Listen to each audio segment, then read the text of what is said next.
ನಮಸ್ಕಾರ, welcome back to ಆರ್ಗೆಸಿರ್ YouTube channel. ಇವತ್ತಿನ ದಿನ ಸುವಿಚಾರ ಪಾಡ್ಕಾಸ್ಟ್ ಎಪಿಸೋಡ್ ನಂಬರ್ 4ರಲ್ಲಿ ಇವತ್ತಿನ ನಮ್ಮೊಂದಿಗೆ ನನ್ನ ಆತ್ಮೀಯ ಸ್ನೇಹಿತರು ಮತ್ತು ಸ್ನೇಹಜೀವಿ ಅಂತ ಕರಿಬೋದು ಸುಪ್ರೀತ್ ಅವರು ಜಾಯ್ನ್ ಆಗಿದ್ದಾರೆ. ಮಕ್ಕಳಿಂದ ಶಾಲೆ ಹೊರತು ಶಾಲೆಯಿಂದ ಮಕ್ಕಳಲ್ಲ. ಇದುವರೆಗೂ ನೀವು ನಂಬಲ್ಲ, ನಮ್ಮ ಸ್ಕೂಲಲ್ಲಿ ನಾವು ಒಂದೇ ಒಂದು ಪೇರೆಂಟ್ಸ್ ಮೀಟಿಂಗ್ ಮಾಡಿಲ್ಲ. ನಮ್ಮ ಶಾಲೆಗೆ ಅವಾರ್ಡ್ ಬಂದಿದೆ ಅನ್ನೋದ್ರ ಜೊತೆಗೆ ಪ್ಯಾರಲಲ್ ಆಗಿ ಜವಾಬ್ದಾರಿ ಇನ್ನೂ ಹೆಚ್ಚಾಗಿದೆ. ನಾವಿನ್ನೂ ಕೆಲಸ ಮಾಡಬೇಕು, ನಾವಿನ್ನೂ ಎಫರ್ಟ್ ಹಾಕಬೇಕು ಅನ್ನೋದನ್ನು ತೋರಿಸ್ತಾ ಹೋಗುತ್ತೆ. ಹಾಗಾಗಿ ಮಕ್ಕಳೆಲ್ಲ ಪೊಲೀಸ್ ಸ್ಟೇಷನ್ ಕರ್ಕೊಂಡೋಗಿದ್ರಲ್ಲ, ಏನಕ್ಕೆ? ಕೆಲವು ಪೇರೆಂಟ್ಸ್ ಹೇಳ್ತಾ ಇರ್ತಾರೆ, ಸರ್ ಅವ್ನು ಓದ್ತಾ ಇದ್ರೂ ಪರವಾಗಿಲ್ಲ ಸರ್, ಅವ್ನು ಆರಾಮಾಗಿ ರಾಜನ್ ಥರ ಇದ್ಬಿಟ್ಟು ಬರಲಿ. ನಾವು ಸಂಸ್ಥೆ ಕಟ್ಟಿರೋದು ಏನೋ ಒಂದು ಲಾಭ ಪಡೆಯೋದಕ್ಕಲ್ಲ. ಪೇರೆಂಟ್ಸ್ ಮಾಡೋ ಮಿಸ್ಟೇಕ್ಸ್ ಏನು ಅಂತಂದರೆ, ನನ್ನ ಕ್ವಶನ್ ಏನಪ್ಪ ಅಂತಂದರೆ, ನೀವು ಮಕ್ಕಳಿಂದ ಏನು ಕಲ್ತ್ರಿ? ಆ್ಯಂಡ್ ಇವರು ಕಳೆದ 1 ವರ್ಷದಿಂದ ರಿಯೋ ಪ್ರೀ ಸ್ಕೂಲ್ ಅಂತ ಒಂದು ನಮ್ಮ ಹೊಳೆ ನರಸೀಪುರದಲ್ಲಿ ಸ್ಟಾರ್ಟ್ ಮಾಡಿದ್ದಾರೆ. ಫಸ್ಟ್ಗೆ ವೆಲ್ಕಮ್ ಸುಪ್ರೀತ್ ಅವರೇ. ನನಗೊಬ್ಬ 2-3 ವರ್ಷದ ಮಗ ಇದ್ದಾನೆ ಆ್ಯಂಡ್ ಅವನು ಈಗ ಪ್ರೀ ಸ್ಕೂಲ್ ಸೇರಿಸ್ಬೇಕು. ಸೊ ಪೇರೆಂಟಾಗಿ ತುಂಬ ಕ್ವಶನ್ಗಳಿದ್ದಾವೆ, ಒಬ್ಬ ಸಾಮಾನ್ಯ ನಾಗರಿಕನಾಗಿ ತುಂಬ ಕ್ವಶನ್ಗಳಿದ್ದಾವೆ. ಯೂಶ್ವಲಿ ಮಕ್ಕಳ ಎಜುಕೇಷನ್ ಎಲ್ಲ ನಮ್ಮ ಮನೇಲಿ ನಮ್ಮ ವೈಫೈ ನೋಡ್ಕೊಳ್ಳೋದು. ಫಸ್ಟ್ ನಿಮ್ಮ ಸ್ಕೂಲ್ ಬಗ್ಗೆ ಬೇಡ, ಒಂದು ಜನರಲ್ ಆಗಿ ನನ್ನ ಮೈಂಡಲ್ಲಿ ಫಸ್ಟ್ ಥಾಟ್ ಏನು ಬರೋದಂದರೆ, ಈ ಪ್ರೀ ಸ್ಕೂಲೆಲ್ಲ ಏನಕ್ಕೆ ಅಂತಂದರೆ, ಯಾಕಂದರೆ ನಾವು ಎಜುಕೇಷನ್ ಸ್ಟಾರ್ಟ್ ಆಗೋದೇ ನಮ್ಮ ಟೈಮಲ್ಲೆಲ್ಲ ಮೊದಲನೇ ತರಗತಿಯಿಂದ, ಫಸ್ಟ್ ಸ್ಟ್ಯಾಂಡರ್ಡಿಂದ ಸ್ಟಾರ್ಟ್ ಆಗೋದು. ಇಲ್ಲ, ಆ್ಯಕ್ಚುಲಿ ಬೇಸಿಕಲಿ ಹೇಳಬೇಕು ಅಂದರೆ ಮುಂಚೆಯಿಂದ ಇತ್ತು. ಈ ಜನ್ರೇಷನ್ ಏನಾಗ್ತಾ ಆಗಿದೆ, ಪ್ರೀ ಸ್ಕೂಲ್ ತುಂಬ ಇಂಪಾರ್ಟೆನ್ಸ್ ಆಗ್ತಾ ಹೋಗಿದೆ. ನಾವೊಂದು ಮನೆ ಕಟ್ತೀವಿ ಅಂದರೆ ಫೌಂಡೇಶನ್ಗೆ ಜಾಸ್ತಿ ನಾವು ಒತ್ತನ್ನು ಕೊಡ್ತೀವಿ. ಪ್ರೀ ಸ್ಕೂಲ್ಸ್ ಏನು ಹೇಳ್ತಾ ಹೋಗುತ್ತೆ, ಅವ್ರಿಗೆ ಪ್ಲೇ ಆ್ಯಂಡ್ ಲರ್ನ್ ಕಾನ್ಸೆಪ್ಟ್ನ ತಿಳಿಸುತ್ತೆ. ದೆನ್ ಐಡಿಯಾಲಜಿ ಆಫ್ ಎಜುಕೇಷನ್ ವೈಸಲ್ಲಿ ಬರ್ತೀನಿ ಅಂತ ಅಂದರೆ ಪ್ರೀ ಸ್ಕೂಲ್ ಮಾನಿಟ್ರಿ ಆಗ್ತಾ ಹೋಗುತ್ತೆ. ಓಕೆ, ನಾವು ಯೂಶ್ವಲಿ ಅಂಗನವಾಡಿಗಳು ನೋಡಿದವರು. ಆ ಅಂಗನವಾಡಿ ಸೇಮ್ ಏಜ್ ಇಲ್ಲಿಂದನೇ ಸ್ಟಾರ್ಟ್ ಆಗೋದಲ್ವ ಎರಡು? ಇದಕ್ಕೂ ಏನು ಡಿಫ್ರೆನ್ಸ್ ಇರುತ್ತೆ? ಅಂಗನವಾಡಿ ನಾನು ಸಹ ಅಂಗನವಾಡಿಲಿ ಓದಂಥವನೇ, ನೀವು ನಾವೆಲ್ಲ ಜನ್ರೇಷನ್ ಎಲ್ಲ ಅಂಗನವಾಡಿಲಿ ಓದಂಥವ್ರೆ. ಇಲ್ಲಿ ಅಂಗನವಾಡಿ ಮತ್ತು ಪ್ರೀ ಸ್ಕೂಲ್ ಅನ್ನೋ ಭೇದ ಭಾವನೆಗಳು ಯಾವುದೂ ಇಲ್ಲ. ಬೇಸಿಕಲಿ ಹೇಳಬೇಕು ಅಂತಂದರೆ, ಈಗ ಅಂಗನವಾಡಿ ಎಜುಕೇಷನ್ ಮುಗಿಸಿ ಈ ನಾವೇನು ಜನ್ರೇಷನ್ ಇದ್ದಾರೆ, ಇಲ್ಲೂ ಸಹ ಸಮಾಜಕ್ಕೆ ಒಳ್ಳೆ ಕೊಡುಗೆ ಕೊಟ್ಟಿರೋಂಥವ್ರಾಗಿರ್ಬೋದು, ಆಫೀಸರ್ ಆಗಿರೋಂಥವ್ರಾಗಿರ್ಬೋದು, ಕಾಂಟ್ರಿಬ್ಯೂಷನ್ ಇರುವಂಥ ಸಾಕಷ್ಟು ಜನ ಇದ್ದಾರೆ. ಲೈಕ್ ಏನಾಗ್ತಾ ಹೋಗುತ್ತೆ ಅಂದರೆ, ಪ್ರೀ ಸ್ಕೂಲ್ಸಲ್ಲಿ ಏನಾಗ್ತಾ ಹೋಗುತ್ತೆ ಅಂದರೆ, ಇಂಡಿವಿಜುವಲಿ ಎಫರ್ಟ್ಸ್ನ ಸ್ಟೂಡೆಂಟ್ಸ್ ಮೇಲೆ ಆಗ್ತಾ ಹೋಗ್ತಾರೆ. ಅದೊಂದು ಡಿಫ್ರೆನ್ಸ್ ಬಿಟ್ಟರೆ ಬೇಸಿಕಲಿ ಇನ್ನೇನು ಆ ಥರದ್ದೇನಿಲ್ಲ. ಬಟ್ ಮೋಸ್ಟ್ ಆಫ್ ಆಲ್ ಪೇರೆಂಟ್ಸ್ಗಳು ಏನು ಮಾಡ್ತಾರೆ ಅಂತಂದರೆ, ಅಂಗನವಾಡಿಲಿ ಇನ್ನೂ ಚಿಕ್ಕ ಏಜಲ್ಲಿ ಮಕ್ಕಳು ಇರ್ತಾರೆ, ಒಂದು like 2-3 years. After that 4-5 years ಆದಮೇಲೆ ದೆನ್ ಅವರು LKG ಮತ್ತು UKG ಕಡೆಗೆ ಬರ್ತಾರೆ. ಬೇಸಿಕಲಿ ಹೇಳಬೇಕು ಅಂತಂದರೆ, ಅಂಗನವಾಡಿ ಮತ್ತು ಪ್ರೀ ಸ್ಕೂಲ್ಗೆ ಏನು ದೊಡ್ಡ ಅಂಥ ಡಿಫ್ರೆನ್ಸ್ ಏನಿಲ್ಲ. ಅಂದರೆ ಲೈಕ್ ವೇ ಆಫ್ ಟೀಚಿಂಗ್ ಇರುತ್ತೆ, way of caring, individual care ಮಾಡೋವಂಥದ್ದು ಡಿಫ್ರೆನ್ಸ್ ಕಾಣಿಸುತ್ತೆ, ಬಿಟ್ಟರೆ ಇನ್ನೇನು. ಅಂಗನವಾಡಿ ನನಗೂ ತುಂಬ ಇಷ್ಟ. ನನ್ನ ಮಗಳನ್ನ ಸೇರಿಸಿದ್ದೆ, ಯಾವ ಅಂಗನವಾಡಿ ಅಂತ ಹೇಳೋದು ಬೇಡ.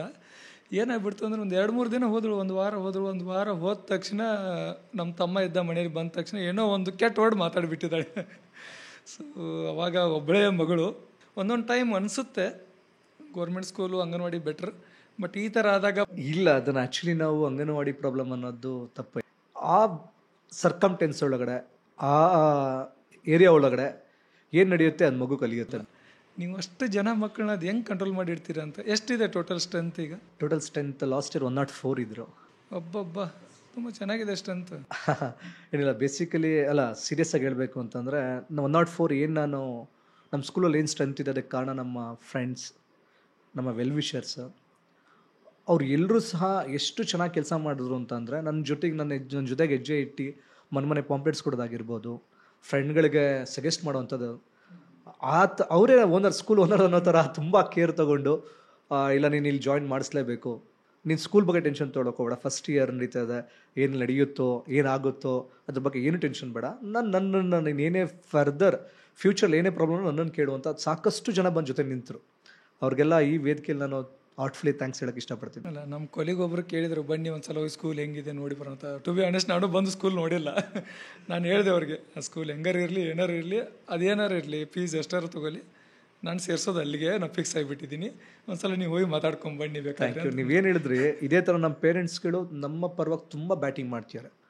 ಹಾರ್ಟ್ಫುಲಿ ಅವ್ರಿಗೆ ಥ್ಯಾಂಕ್ಸ್ ಹೇಳ್ತೀನಿ. ಯಾಕೆಂದರೆ ಬಿಕಾಸ್ ಮಕ್ಕಳಿಂದ ಶಾಲೆ ಹೊರತು ಶಾಲೆಯಿಂದ ಮಕ್ಕಳಲ್ಲ, ಮಕ್ಕಳಿಂದ ಶಾಲೆ. We are lucky to have such a wonderful parents. ಇದುವರೆಗೂ ನೀವು ನಂಬಲ್ಲ, ನಮ್ಮ ಸ್ಕೂಲಲ್ಲಿ ನಾವು ಒಂದೇ ಒಂದು ಪೇರೆಂಟ್ಸ್ ಮೀಟಿಂಗ್ ಮಾಡಿಲ್ಲ. Last year. ಅದು ದೊಡ್ಡ ಟ್ರೆಂಡ್ ಆಗಿಬಿಟ್ಟಿತ್ತು ಅದು ಪೇರೆಂಟ್ಸ್ ಮೀಟಿಂಗ್. ಇಲ್ಲ, ನಾವು ಕೇಳ್ತಾ ಇದ್ವಿ ಅಂದರೆ ಲೈಕ್ ಒಂದೊಂದು 2 months 3 months ಆದಮೇಲೆ ನಾವು ಕೇಳ್ತಾ ಇದ್ವಿ ಯಾವ ಪೇರೆಂಟ್ಸ್ ಮೀಟಿಂಗ್ ಮಾಡಬೇಕು ಅಂದ್ಕೊಂಡಿದ್ವಿ, ಯಾವಾಗ ಮಾಡೋಣ ಅಂತ. ಮೋಸ್ಟ್ ಆಫ್ ಆಲ್ ಪೇರೆಂಟ್ಸ್ ನಮ್ಗೆ ಹೇಳ್ತಿದ್ದು ಅದೇನೆ. ಡೈಲಿ 1-to-1 ಕನೆಕ್ಷನ್ಸ್ ಇರ್ತೀವಿ, ಎವ್ರಿ ಡೇ ಟೀಚರ್ಸ್ ಕನೆಕ್ಷನ್ಸ್ ಇರ್ತಾರೆ. ಏನೇ ಸಮಸ್ಯೆಗಳಿದ್ರು ನಾವು ಆಗಲೇ ಹೇಳ್ಕೊತೀವಿ, ಸಮಸ್ಯೆಗಳೇನಿಲ್ಲ, ಮತ್ತೇನು ಪೇರೆಂಟ್ಸ್ ಮೀಟಿಂಗ್ ಅವಶ್ಯಕತೆ ಏನಿಲ್ವಲ್ಲ, ಮುಂದೆ ಏನು ಕೆಲಸ ಮಾಡ್ತಾಯಿದ್ರು ಆರಾಮಾಗಿ ಮಾಡ್ಕೊಂಡು ಹೋಗಿ ಅಂತೆಲ್ಲ ಬೆನ್ನು ತಡ್ತಾಯಿದ್ರು. ತುಂಬ ಖುಷಿ ಅನಿಸುತ್ತೆ ಆ ವಿಚಾರದಲ್ಲಿ. ಇನ್ನೊಂದು ಹೆಮ್ಮೆ ಪಡೋ ವಿಚಾರ ಅಂದರೆ ನಿಮ್ಮ ಸ್ಕೂಲ್ಗೆ ಅವಾರ್ಡ್ ಬಂತು ಅಂತ ಕೇಳ್ಪಟ್ಟೆ. ಅವಾರ್ಡ್ ಅಂದರೆ ಖುಷಿ ಪಡೋದ್ರ ಜೊತೆಗೆ ಜವಾಬ್ದಾರಿ ಜಾಸ್ತಿ ಆಗ್ತಾ ಹೋಗುತ್ತೆ ಅಲ್ವಾ. ನಮ್ಮ ಶಾಲೆಗೆ ಅವಾರ್ಡ್ ಬಂದಿದೆ ಅನ್ನೋದ್ರ ಜೊತೆಗೆ ಪ್ಯಾರಲಲ್ ಆಗಿ ಜವಾಬ್ದಾರಿ ಇನ್ನೂ ಹೆಚ್ಚಾಗಿದೆ. ನಾವಿನ್ನೂ ಕೆಲಸ ಮಾಡಬೇಕು, ನಾವಿನ್ನೂ ಎಫರ್ಟ್ ಹಾಕಬೇಕು ಅನ್ನೋದನ್ನು ತೋರಿಸ್ತಾ ಹೋಗುತ್ತೆ. ಹಾಗಾಗಿ ನನಗೆ ಅವಾರ್ಡ್ಗಿಂತ ಜನಗಳ ಪ್ರೀತಿ, ಜನಗಳ ಮನಸ್ಸಲ್ಲಿ ನಮ್ಮ ಸ್ಕೂಲ್ ಉಳಿಯೋದಿದೆಯಲ್ಲ, ಅದು ತುಂಬ ಬಿಗ್ ಅಚೀವ್ಮೆಂಟ್ ಅಂತ ಅನ್ಸುತ್ತೆ. ನನ್ನ ಮೈಂಡಲ್ಲಿ ಅದು ರಿಯೋದ ಲೋಗೋ ಹಂಗೆ ಉಳ್ಕೊಂಡ್ಬಿಟ್ಟಿದೆ. ನೋಡಿ ಎಲ್ಲಿ ನೋಡ್ತೀವಿ ರಿಯೋ ಸ್ಕೂಲ್ ಪೇರೆಂಟ್ಸ್ ಒಪಿನಿಯನ್ ಹೇಳೋದು ಅದು ಇದು ನೋಡ್ತಾ ಇದ್ರೆ ಒಂಥರ ಖುಷಿ ಅನಿಸುತ್ತೆ. ಫಸ್ಟ್ಗೆ ಈ ಥರ ಬೆಳವಣಿಗೆ. ಈಗ ನನ್ನ ಕ್ಲಾಸ್ಮೇಟ್ ಒಬ್ಬ PUC ಫಸ್ಟ್ ಅಂದರೆ ಈಗೇನಂದರೆ PUC ಸೈನ್ಸ್ ಕಾಲೇಜ್ ಸ್ಟಾರ್ಟ್ ಆಗಿದೆ ಅಂದರೆ ಅಡ್ಮಿಷನ್ ಆಗೋದೇ ಕಷ್ಟ. ಯಾಕಂದರೆ ಸೈನ್ಸ್ ಅಡ್ಮಿಷನ್ ಮಾಡೋರು ಯೂಶ್ವಲಿ ಏನು ನೋಡ್ತಾರೆ ಅಂದರೆ ಆ ಕಾಲೇಜ್ ಹೆಂಗೆ ಒಂದು ಲಾಸ್ಟ್ ಒಂದು 5 years ಯಾವ ಥರ ಪರ್ಫಾರ್ಮ್ ಮಾಡಿದೆ ಅಂತ ನೋಡ್ತಾರೆ. ಏನಾಯಿತು ಅಂದರೆ ಇವರೊಂದು ಕಾಲೇಜನ್ನ ಸ್ಟಾರ್ಟ್ ಮಾಡಿದರು PUC ಸೈನ್ಸ್. ಇವರು ಅದರಲ್ಲಿ ಸ್ವಪ್ನಿಲ್ ಸಾಜ್ನೆ ಅಂತ ನನ್ನ ಫ್ರೆಂಡ್, ಅವರು ಪ್ರಿನ್ಸಿಪಾಲ್ ಆಗಿದ್ದು. ಫಸ್ಟ್ ಬ್ಯಾಚ್ ನೀವು ನಂಬ್ತಿರೋ ಬಿಡ್ತಿರೋ 100% ರಿಸಲ್ಟ್ PUC ಸೈನ್ಸಲ್ಲಿ. ಈಗಲೂ ಅವನು ಲಾಸ್ಟ್ 3 years ಕಂಟಿನ್ಯೂಸ್ 3 yearsಲ್ಲಿ ಫಿಸಿಕ್ಸ್ ಅವ್ರ ಸಬ್ಜೆಕ್ಟ್ ಫಿಸಿಕ್ಸಲ್ಲಿ 100% ರಿಸಲ್ಟ್. ಔಟ್ ಕಡಿಮೆ ಅಂದರೂ ಒಂದು 3-4 ಜನ ತೊಗೊಂಡಿರ್ತಾರೆ, ಮತ್ತು 100% ಎಲ್ಲರೂ ಪಾಸ್ ಆಗಿರ್ತಾರೆ. ಸೊ ಆ ಥರ ಬೆಳವಣಿಗೆ ನೋಡಿದರೆ ತುಂಬ ಖುಷಿ ಆಗುತ್ತೆ. ಆ್ಯಂಡ್ ಇನ್ನೊಂದು ಇಂಟ್ರೆಸ್ಟಿಂಗ್ ನೋಡಿದ್ದು ನಾನು, ಮಕ್ಕಳನ್ನೆಲ್ಲ ಪೊಲೀಸ್ ಸ್ಟೇಷನ್ ಕರ್ಕೊಂಡೋಗಿದ್ರಲ್ಲ, ಏನು ಕಲಿಯೋದಿರುತ್ತೆ ಮಕ್ಕಳು ಪೊಲೀಸ್ ಸ್ಟೇಷನಲ್ಲಿ ನಿಮ್ಮ ಪ್ರಕಾರ? ಇಲ್ಲ, ಏನಾಗ್ತಾ ಹೋಗುತ್ತೆ ಅಂತಂದರೆ ನಮಗೆ ಇಲ್ಲಿ ಇಂಟೆಲೆಕ್ಚುಯಲ್ ಸ್ಕಿಲ್ಸ್ ಮತ್ತು ಪ್ರಾಕ್ಟಿಕಲ್ ಸ್ಕಿಲ್ಸ್ ಅನ್ನೋದು ತುಂಬ ಇಂಪಾರ್ಟೆಂಟ್ ಆಗುತ್ತೆ. ಓರಲ್ ಸ್ಟಡೀಸ್ಗೂ ಪ್ರಾಕ್ಟಿಕಲ್ ಸ್ಟಡೀಸ್ಗೂ ತುಂಬ ಲಾಟ್ ಆಫ್ ಡಿಫ್ರೆನ್ಸ್ ಇದೆ, ಥಿಯರಿ ಆ್ಯಂಡ್ ಪ್ರಾಕ್ಟಿಕಲ್. ಈಗ ನಮ್ಮ ಸಿಲೆಬಸ್ಲಿ ಏನಾಗ್ತಾ ಹೋಗುತ್ತೆ, ಕಮ್ಯುನಿಟಿ ಹೆಲ್ಪರ್ಸ್ ಅಂತ ಚಾಪ್ಟರ್ ಬರುತ್ತೆ. ಲೆಸನ್ ಪ್ಲಾನಲ್ಲಿ ಕಮ್ಯುನಿಟಿ ಹೆಲ್ಪರ್ಸ್ ಬಂದಾಗ ಆ ಚಾಪ್ಟರಲ್ಲಿ ಆ ಟಾಪಿಕ್ ಬಂದಾಗ ನಾವೇನು ಮಾಡ್ತೀವಿ, ಆ ವೀಕಲ್ಲಿ ಮಕ್ಕಳುಗಳಿಗೆ ಓರಲ್ ಥಿಯರಿ ಕ್ಲಾಸಸ್ಗಳು ನಡೀತಾ ಹೋಗುತ್ತೆ. ದೆನ್ ಆಫ್ಟರ್ ದ್ಯಾಟ್ ಆ ವೀಕೆಂಡ್ಗಳಲ್ಲಿ ನಾವೇನು ಮಾಡ್ತಾ ಹೋಗ್ತೀವಿ, ಮಕ್ಕಳುಗಳಿಗೆ ರಿಯಲಿಸ್ಟಿಕ್ ಆಗಿ ಪ್ರಾಕ್ಟಿಕಲ್ ನಾಲೆಜ್ ಸಿಗಬೇಕು ಅಂದ್ಬಿಟ್ಟು ನಿಯರೆಸ್ಟ್ ನಮ್ಮ ಪೊಲೀಸ್ ಸ್ಟೇಷನ್ ಆಗಿರ್ಬೋದು, ದೆನ್ ಫೈರ್ ಸ್ಟೇಷನ್ಸ್ ಆಗಿರ್ಬೋದು, ಮಾರ್ಕೆಟ್ ಆಗಿರ್ಬೋದು, ಈ ಥರ ಫೀಲ್ಡ್ ಟ್ರಿಪ್ನ ಮಾಡ್ತಾ ಹೋಗ್ತೀವಿ, ಸುತ್ತಾಡ್ಸಿದ್ವಿ. ಯಾಕೆಂದರೆ ಬೇಕದು. ಯಾಕೆಂದರೆ ಲೈಕ್ ಏನಾಗ್ತಾ ಹೋಗುತ್ತೆ ಅಂದರೆ, ಒಂದು ಮಗು ಹುಟ್ಟಿದೆ ಅಂತ ಅಂದಾಗ ಆ ಏಜಲ್ಲಿ ಅವ್ರ ಮೆಮೊರಿಯಲ್ಲಿ ಉಳಿಯೋವಂಥವ್ರು ಒಂದು ಬೆರಳೆಣಿಕೆಯಷ್ಟು ಜನ, ಅವ್ರ ತಂದೆ ಆಗಿರ್ಬೋದು, ತಾಯಿ ಆಗಿರ್ಬೋದು, ದೆನ್ ಅವ್ರ ಮನೇಲಿರುವಂಥ ಮೆಂಬರ್ಸ್ ಆಗಿರ್ಬೋದು, ನೈಬರ್ಸ್ ಆಗಿರ್ಬೋದು, ಅವನು ಯೂಸ್ ಮಾಡೋವಂಥ ಆಟಾಡೋ ಸಾಮಾನುಗಳಾಗಿರ್ಬೋದು, ಆತ ಯೂಸ್ ಮಾಡೋವಂಥ ಕೆಲವು ವಸ್ತುಗಳಾಗಿರ್ಬೋದು. 90% ಆಫ್ ಮೆಮೊರಿ ಹಾಗೆ ಖಾಲಿ ಇರುತ್ತೆ. ಆ ಮೆಮೊರಿಗೆ ನಾವು ಏನು ಫಿಲ್ ಮಾಡಬೇಕು, ಅದು ಲಾಸ್ಟ್ವರೆಗೂ ಉಳಿಬೇಕದು.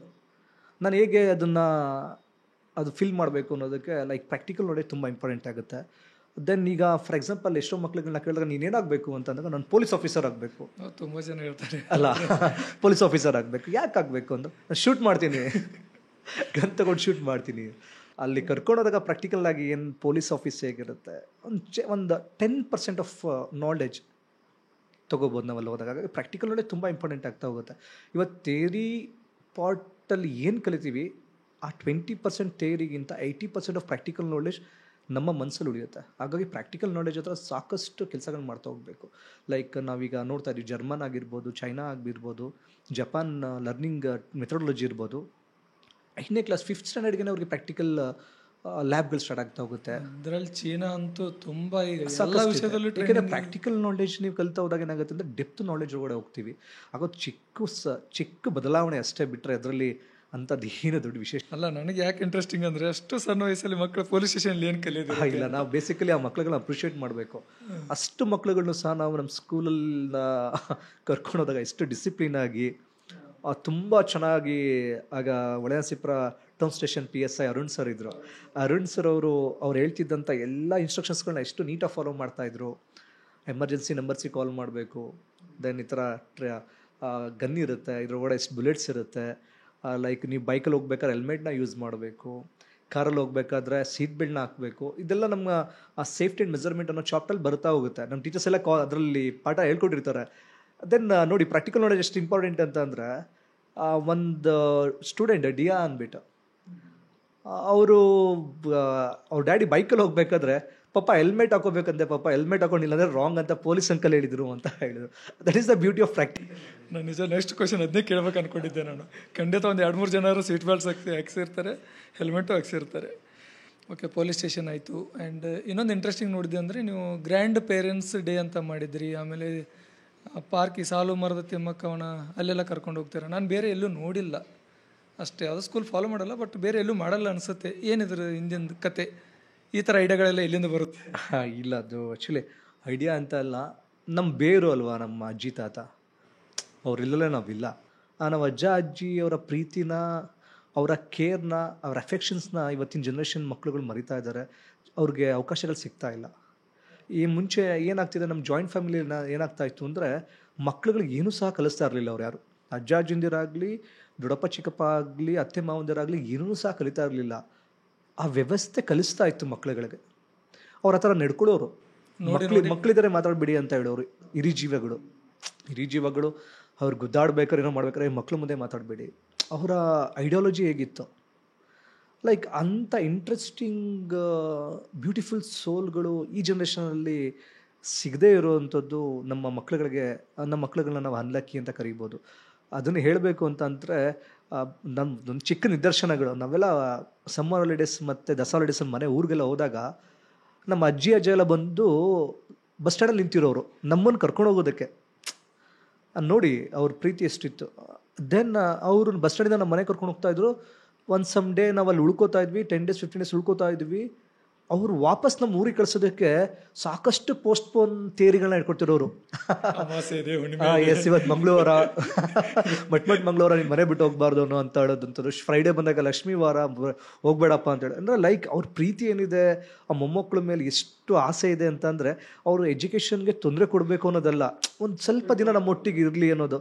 ಆ ಬಾಂಧವ್ಯ, ಆ ಪ್ರೀತಿನ ನಾವು ಇವಾಗ ಕಳ್ಕೊತಾ ಇದ್ದೀವಿ ಅನ್ನಿಸ್ತಾ ಇದೆ. ಮತ್ತು ಆ ಪ್ರೀತಿ ಅಟ್ಯಾಚ್ಮೆಂಟ್ ಬೇಕು. ಹಾಗಾಗಿ ಆ ಉದಾಹರಣೆ ಹಿಡ್ಕೊಂಡು ಅಜ್ಜ ಅಜ್ಜಿಂದಿರು ಈಗಿನ ಪೀಳಿಗೆಯಲ್ಲಿ ಅವರು ದೂರ ಸರಿಬಾರ್ದು ಅನ್ನೋ ಕಾನ್ಸೆಪ್ಟ್ ಇಟ್ಕೊಂಡು ನಮ್ಮ ಶಾಲೆಯಲ್ಲಿ ನಾವು ಕನ್ನಡ ರಾಜ್ಯೋತ್ಸವ ದಿನ, ಅಜ್ಜ ಅಜ್ಜಿಂದಿರ ದಿನ ಕ್ಲಬ್ ಮಾಡಿದ್ವಿ. 2 ಸಹ ಸೇರಿ. ಕನ್ನಡ ಅಂದರೆ ನನ್ನ ತಾಯಿ, ನನ್ನ ಬೇರು. ಆ ಬೇರಿಗೆ, ನನ್ನ ಭಾಷಾ ಬೇರಿಗೆ ನನ್ನ ಬದುಕಿನ ಬೇರು, ಎರಡನ್ನೂ ಸಹ ಸಮ್ಮಿಲನ ಮಾಡಿದಂಥ ಕಾರ್ಯಕ್ರಮ. ಬಹುಶಃ ನನಗೆ ಭಾಳಷ್ಟು ಸಕ್ಸಸ್ ನೀಡ್ತು ಆ ಕಾರ್ಯಕ್ರಮ. ಫೇಸ್ಬುಕ್ಕಲ್ಲಿ ನಾವು ಅದನ್ನು ಅಪ್ಲೋಡ್ ಮಾಡಿದ್ವಿ. ನಾನು ಎಲ್ಲೂ ನೋಡಿರಲಿಲ್ಲ ಅದನ್ನ, ಆ ಥರ ಡೇ ಇದೆ ಅಂತ ಗೊತ್ತಿರಲಿಲ್ಲ.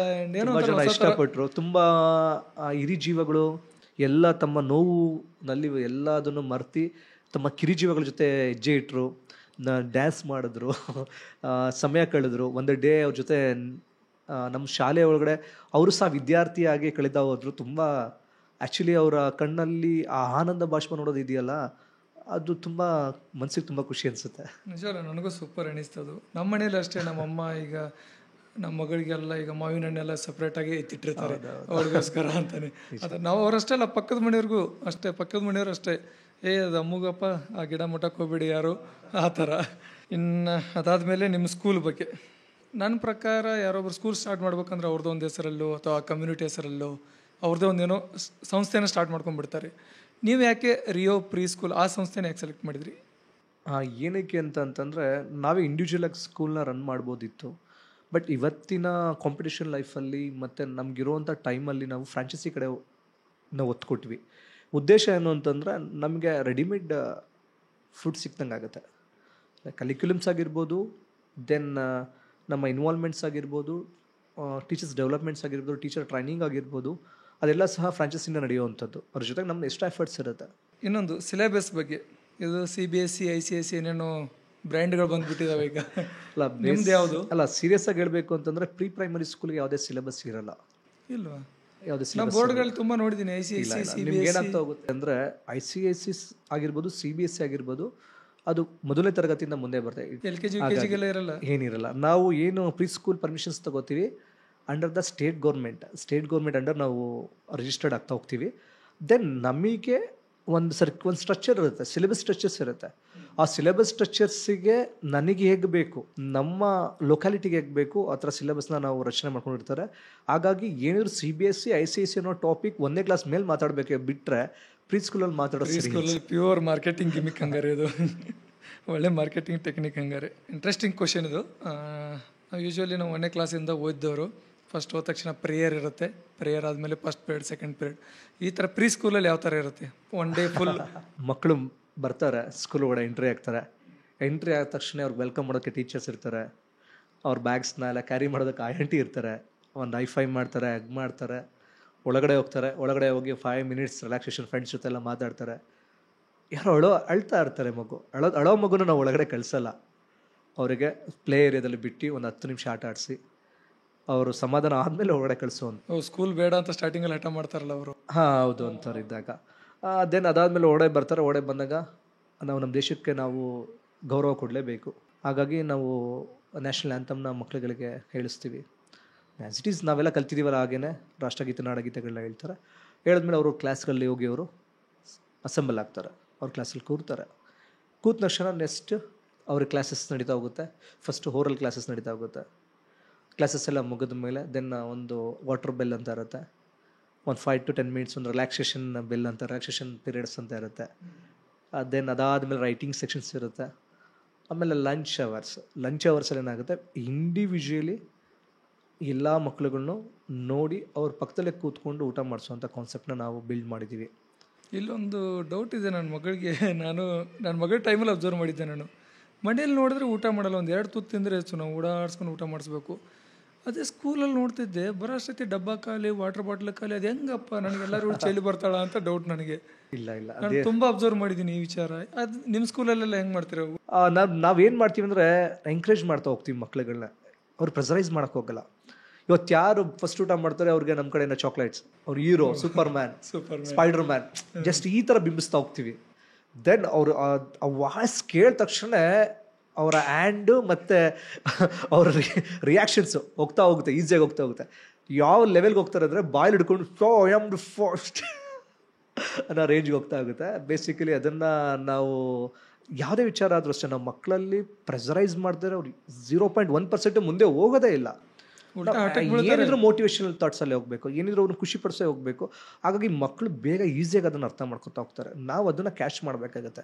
ದೆನ್ ಲಂಚೆಲ್ಲ ಮುಗಿಯುತ್ತೆ. ಲಂಚೆಲ್ಲ ಮುಗಿದ ಮೇಲೆ ದೆನ್ ಆಫ್ಟರ್ ದಟ್ ಆ್ಯಕ್ಟಿವಿಟೀಸ್ ಇರುತ್ತೆ ಬೇಸ್ಡ್ ಆನ್ ಟಾಪಿಕ್. ಆ ಡೇಗೆ ಏನು ಟಾಪಿಕ್ ಇದೆ ಅದು ಆ್ಯಕ್ಟಿವಿಟೀಸ್ ನಡೆಯುತ್ತೆ. ದೆನ್ ಪ್ಲೇ ಏರಿಯಾ ಇರುತ್ತೆ, ಆಫ್ ಅನ್ ಅವರ್, ಒಂದು 30 minutes ಪ್ಲೇ ಏರಿಯಾದಲ್ಲಿ ಆಟ ಆಡ್ತಾರೆ ಮಕ್ಕಳೆಲ್ಲ.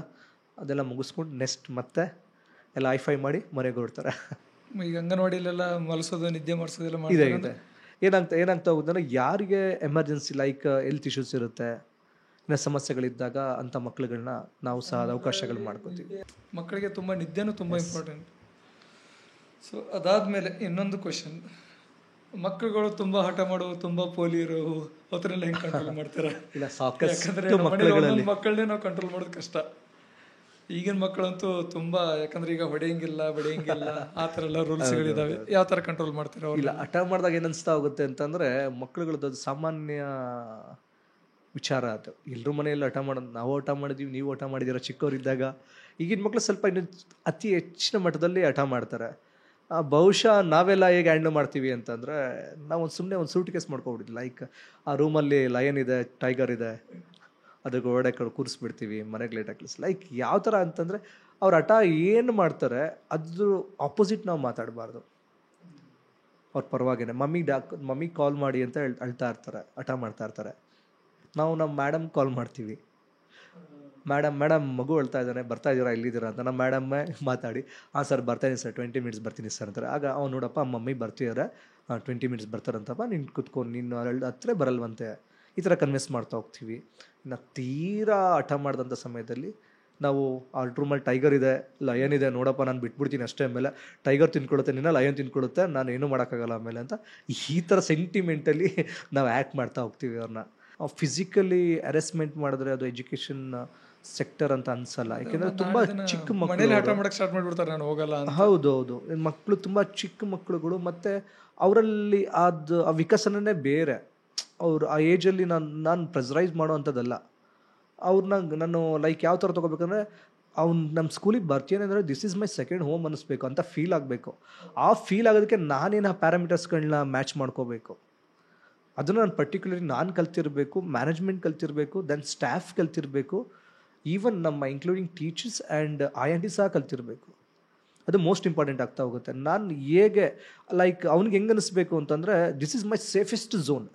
ನಾನು ಆರಾಮಾಗಿದ್ದೀನಪ್ಪ, ನಂದೇ ಇದು, ನನ್ನ ಅರಮನೆ ಇದು, ದಿಸ್ ಇಸ್ ಮೈ ಪ್ಯಾಲೇಸ್ ಅನ್ನಿಸ್ಬೇಕು. ಮನೆ ಬೇಡ ನನಗೆ ಇಲ್ಲೇ ಲೈಕ್ ಆ ಥರ ಇಲ್ಲ, ಅದು ಆ ಉದಾಹರಣೆಗಳು ಇದೆ. ಯೂಶುವಲಿ ಎಷ್ಟು ದಿನ ಬೇಕಾಗುತ್ತೆ ಅಡ್ಜಸ್ಟ್ ಆಗೋಕ್ಕೆ? ಅಂದರೆ ಡೇ ಒನ್ನಿಂದ ನಿಯರ್ಲಿ ನಮಗೆ 2 daysಗೂ ಅಡ್ಜಸ್ಟ್ ಆಗಿರುವಂಥದ್ದು ಇದ್ದಾರೆ, ಹೌದಾ 1 monthಗೂ ಅಡ್ಜಸ್ಟ್ ಆಗಿರುವಂತಾರೆ. ಕೆಲವರು 4 months ವಿತಿನ್ ನನ್ನ ಕ್ಯಾಬಿನಲ್ಲಿ 4 months ಕೂತಿರುವಂಥ ಸ್ಟೂಡೆಂಟ್ ಸಹ ಇದ್ದಾನೆ. 4 months ಕ್ಲಾಸ್ ರೂಮ್ಗೆ ಹೋಗಿಲ್ಲ ಆ ಥರ ಸ್ಟೂಡೆಂಟ್ಸ್ಗಳು ಇದ್ದಾರೆ. ಎನಿ ಚಾಲೆಂಜಸ್ ಅಂದರೆ ನೀವು ಸ್ಕೂಲ್ ಮಾಡೋವಾಗ?